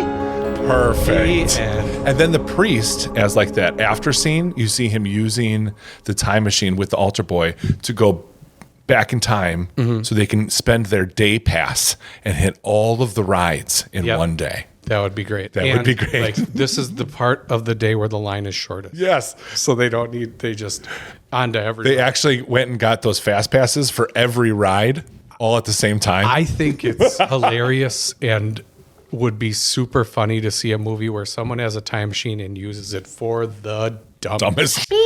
Right. Like at a concert and, oh man, I got to pee. I'm going to go back in I'll time be fine. to where the bathroom line isn't long and go use the bathroom and then. Or just be like, I can go pee right now and I'll zip back to when I had right. to. Yeah. I'm going to go back to when this cheese wasn't spoiled so I can eat it. That's perfect. Expiration date, schmexpiration. That's what we call the movie, is expiration date. Yeah. All right, Dave. Yeah. Emails. Yeah, we got a couple of emails here. The first one is from Billy. And Billy says, just caught y'all's Avatar Fire and Ass review. You're still going on about Dial of Destiny? That movie was straight trash and belongs in the same dumpster as Crystal Skull. That one of you tied Dial of Destiny with Temple of Doom and has a problem with Temple of Doom makes me sad. Was that me? I do think it was you. It was. But mine was pretty high, too. We both liked Dial of Destiny, so he's just mad at us both, I think. Okay. Well, we can share that. I totally agree that Last Crusade is number 1, Temple is 2, and Ark is 3. I don't know about that. Anyways, thank you for the review of Avatar. I know you have no reason to watch it. I'm just not a fan of the preachiness of Avatar, and I can't get past it because I'm a stubborn older person. I'm sorry if we're the same age. I don't know how old you are, Billy. So if you're 47, we're the same age, and you're not old. If you're like 70, then you might be. But hey, I'm glad to hear that there's 70-year-olds listening to this show. Anyway, Billy, Bone Tomahawk sneakiness was insane. That's correct. That scene came back to me during y'all's description, and now I'm re-traumatized. Sorry, man. But the evil laughter was awesome. Anyways, I freaking love the podcast. You all sound like you're having so much fun.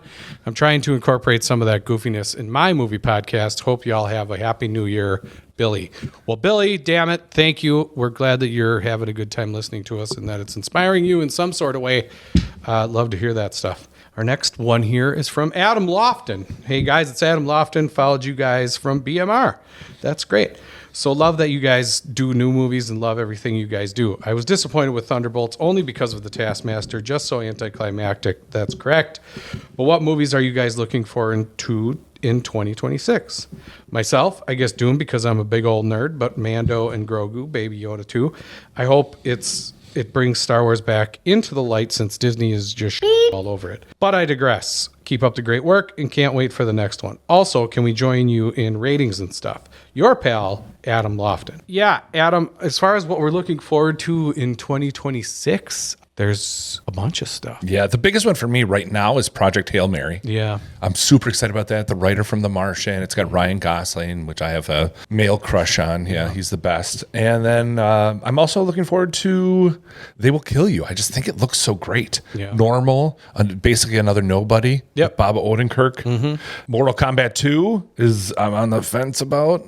You're excited for Masters of the Universe. Yeah. Supergirl. I told you never trust a monkey. You were just going on and on about how excited you are for the Odyssey. He's shaking his head. No, No, I'm not. I will go see the Odyssey. Yeah, for sure. I know it's going to be a 5-hour-long movie. Mm-hmm. I'm assuming they're going to break it into parts, but maybe not. And if they don't, oh God, we're going to have to do it. Yeah, we will have to do it. This one's coming out soon. But The Wrecking Crew, after seeing the previews for that, Yeah, I told you. think it's going to be like Bad Boys. I hope that it's as good as it looks. I am looking forward to seeing It looks good. Yeah. Later this year, like October 16th, I think it is, Street Fighter. Yeah. That looks real cool. Yeah. Violent Night 2, December 4th. I know. I'll take that. Yep. Those are the ones I'm pretty excited about. Yeah. And I'm sure there's some in there that we forgot about. For sure. Or that are sneaky. They don't tell you about them until. Yeah, they just come out. In terms of ratings and stuff, we don't have a plan right now. Right. We're still trying to get our bearings on what the hell we're doing as two people. But that's an awesome idea. Definitely something we'll think about. Mm-hmm. Last email here that we got was subject, that's a lot of nuts. From Scuba Steve. Hello, gentlemen. Scuba Steve here, born in the glorious year of 1984. And yes, I can wipe my own ass. He really loves Big Daddy. First of all, good job on the shows. I enjoy them during my tedious workday. I'm just across the lake over here in Michigan. America's high five. I love it. I also appreciate the Kung Pao references on the show. I'm all about that life. Don't change anything. More sound clips, more nonsense, more slide whistle. You got it, dude. But I don't know any one boob chicks, so I figure I could ask you guys for some advice instead. Dinosaurs. Dinosaurs? I've been playing Red Dead 2 recently and have run out of names for my horses. Please each provide 3 possible racetrack horse names based on movies you reviewed on the show. For example, one horse could be named Scarlett Johansson's Bad Decision, based on Jurassic World: Afterbirth. And no, you can't name one Jennifer Garner just because she looks like a horse. Oh, I disagree. Jennifer Garner is beautiful. Yours in Lust, Scuba Steve. Thank you, Scuba Steve. Yeah, and man. we did it. Yeah. I'll give you my 3. Okay. Here's your 3 horse names from me. Number 1's going to be Beg for the Brown. That's from Naked Gun. Yep. After that will be Galactus's Tummy Rumbles. He's very hungry. And lastly from me, Zombie Caca Samson. Oh, gee, burst. That's a good one. That is a good one. All right. Very powerful horse. My 3 here. The first one is Big Blue Monkey. Nice. Watch There is out. a big blue monkey. There's a big blue monkey. The second one I have is, now that's a big door. From Tron. And they don't even say it in this Tron. It's the old Tron. Yeah, right. That's fine. That's a big door. The second one, they say it in there. Yeah. And then my third one is Buffalo Sober.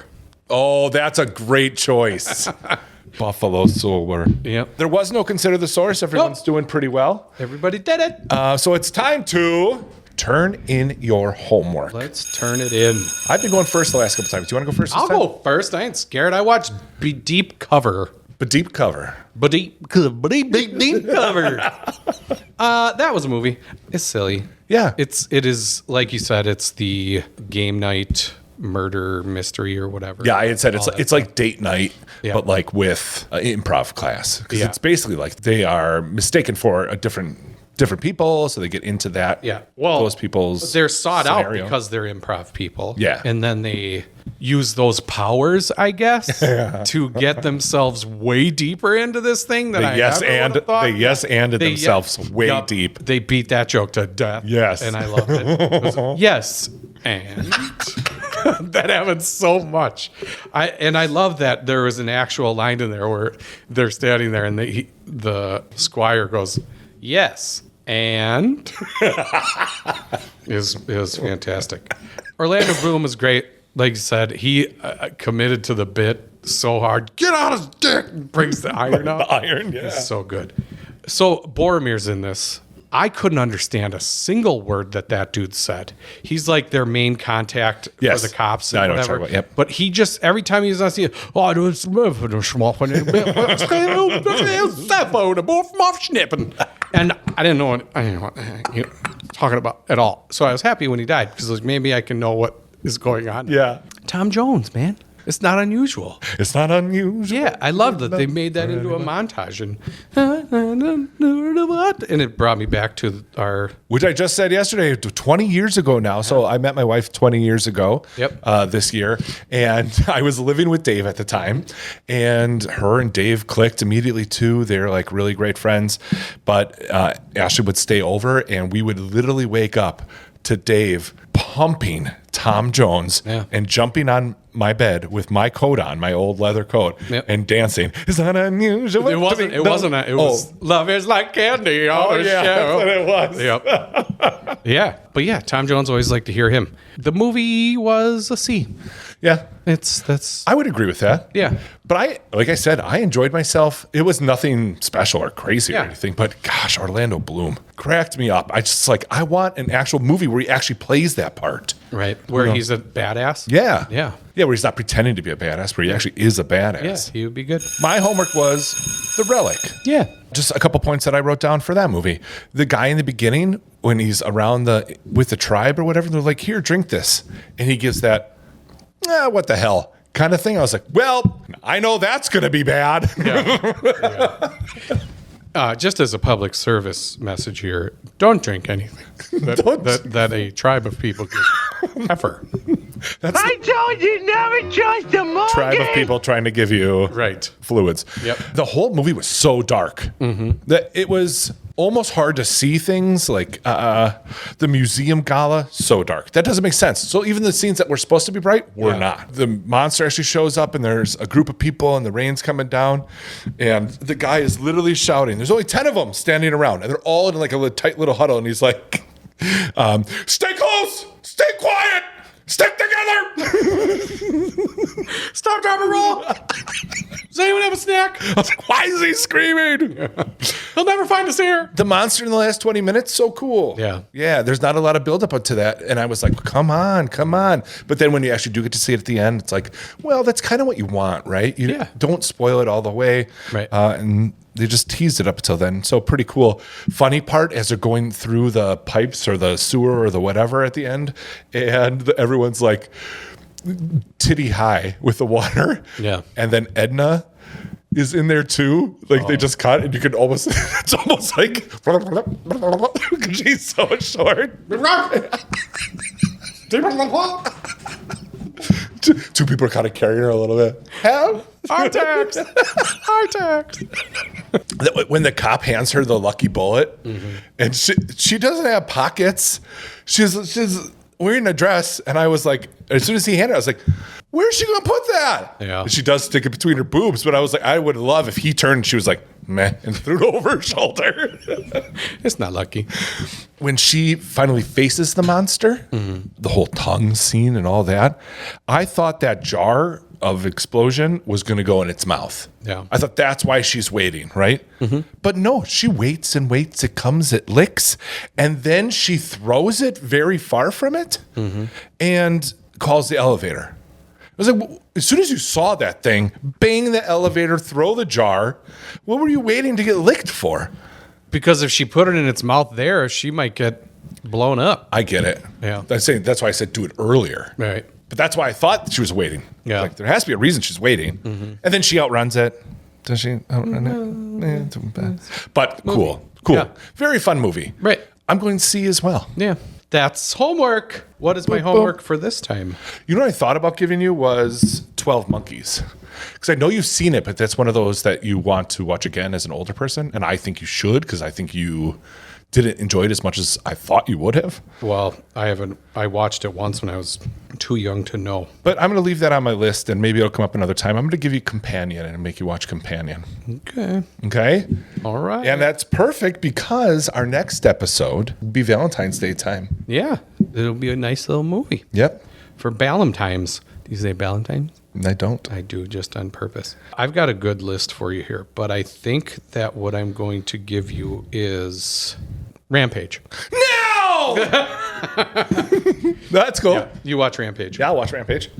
So speaking of homework, yeah, the next episode that we're doing is going to be Valentine's Day, and we're going to have some special guests with us. That's right. Dave had the idea to invite our wives on the show. Yeah, it's a love episode. And they're going to come. They're going to do it. They're doing it. As far as I know. Who knows? Maybe so far they are. Won't be able they to haven't schedule chickened it out yet. Yeah. And I didn't give them much of an option either. I just kind of said, you're doing this. So don't expect them to talk a ton, and that's fine. Right. They're going to come hang out, and maybe they'll have a couple things to say. Yeah, exactly. And we'll make it like a little hangout. We're going to go have a double date afterwards, and it'll be fun. It's going to be great. I'm excited about it. But for homework terms, I pitched the idea of doing something old, something new, something borrowed, something your wife makes you watch. Yep. But Dave's like, are you nuts? That's a lot of movies. Do it if you Here's the want. thing. Let's get rid of something old, something new. We're going to do that anyway, right? Yep. With things that we watched and obviously the movie we're going to be watching. So let's do something borrowed, which means our homework, and something your wife makes you watch. Okay. So you sit down, say a movie your wife likes and wants to talk about. I already know what she's going to pick. What's she going to pick? People I Met on Vacation. That's on Netflix right now. Oh, fun. Yep. I don't know what my wife's going to pick. Yeah. Just the other day, Pride and Prejudice came up, and I was like, I would watch that with you if you wanted to, because I don't think I've seen it. Yeah. And it's one of her favorites. It's like her favorite book, too. Well, that's it. By the way, the movie that we're watching this week is The Housemaid. Yeah. And another thing cool about that our wives are doing is they are going to read the book before seeing the movie. Right. So they have a different perspective on either why this movie is good or real bad. Yeah. I'm assuming the book is normally better. Yeah. So I'm excited for them to read it, and then excited to hear the differences between the book and the movie. And I won't have to do that research and just tell it after reading it. We'll get hands-on experience. And that's what we're all about here. Is you don't get a Golden Globe by dicking around. You get experts in the house, and that's how you get Golden Globes, Brian. So our next episode will be much prettier. Yes, it will be significantly better looking on our next episode. But hey, thanks for coming to our review of Primate here. I told you never trust a monkey. Thank you, Brack. Don't forget, thank you, Brack. Again, visit us on socials. Remember, this time you can win prizes just for doing that. Between January 26th to February 1st. Yes. No purchase required. But yeah, samuraimoviejam@gmail.com. Reach out to us. Subscribe to all our stuff. We're on TikTok, Instagram, all those things. Like, comment, subscribe, blah, blah, blah, blah, blah.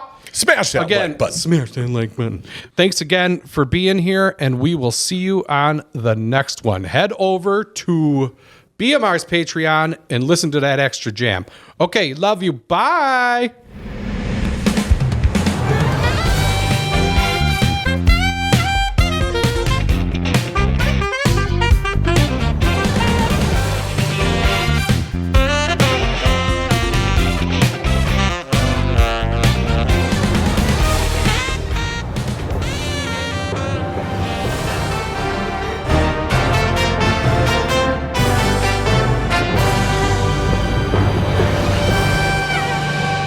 That was a long one.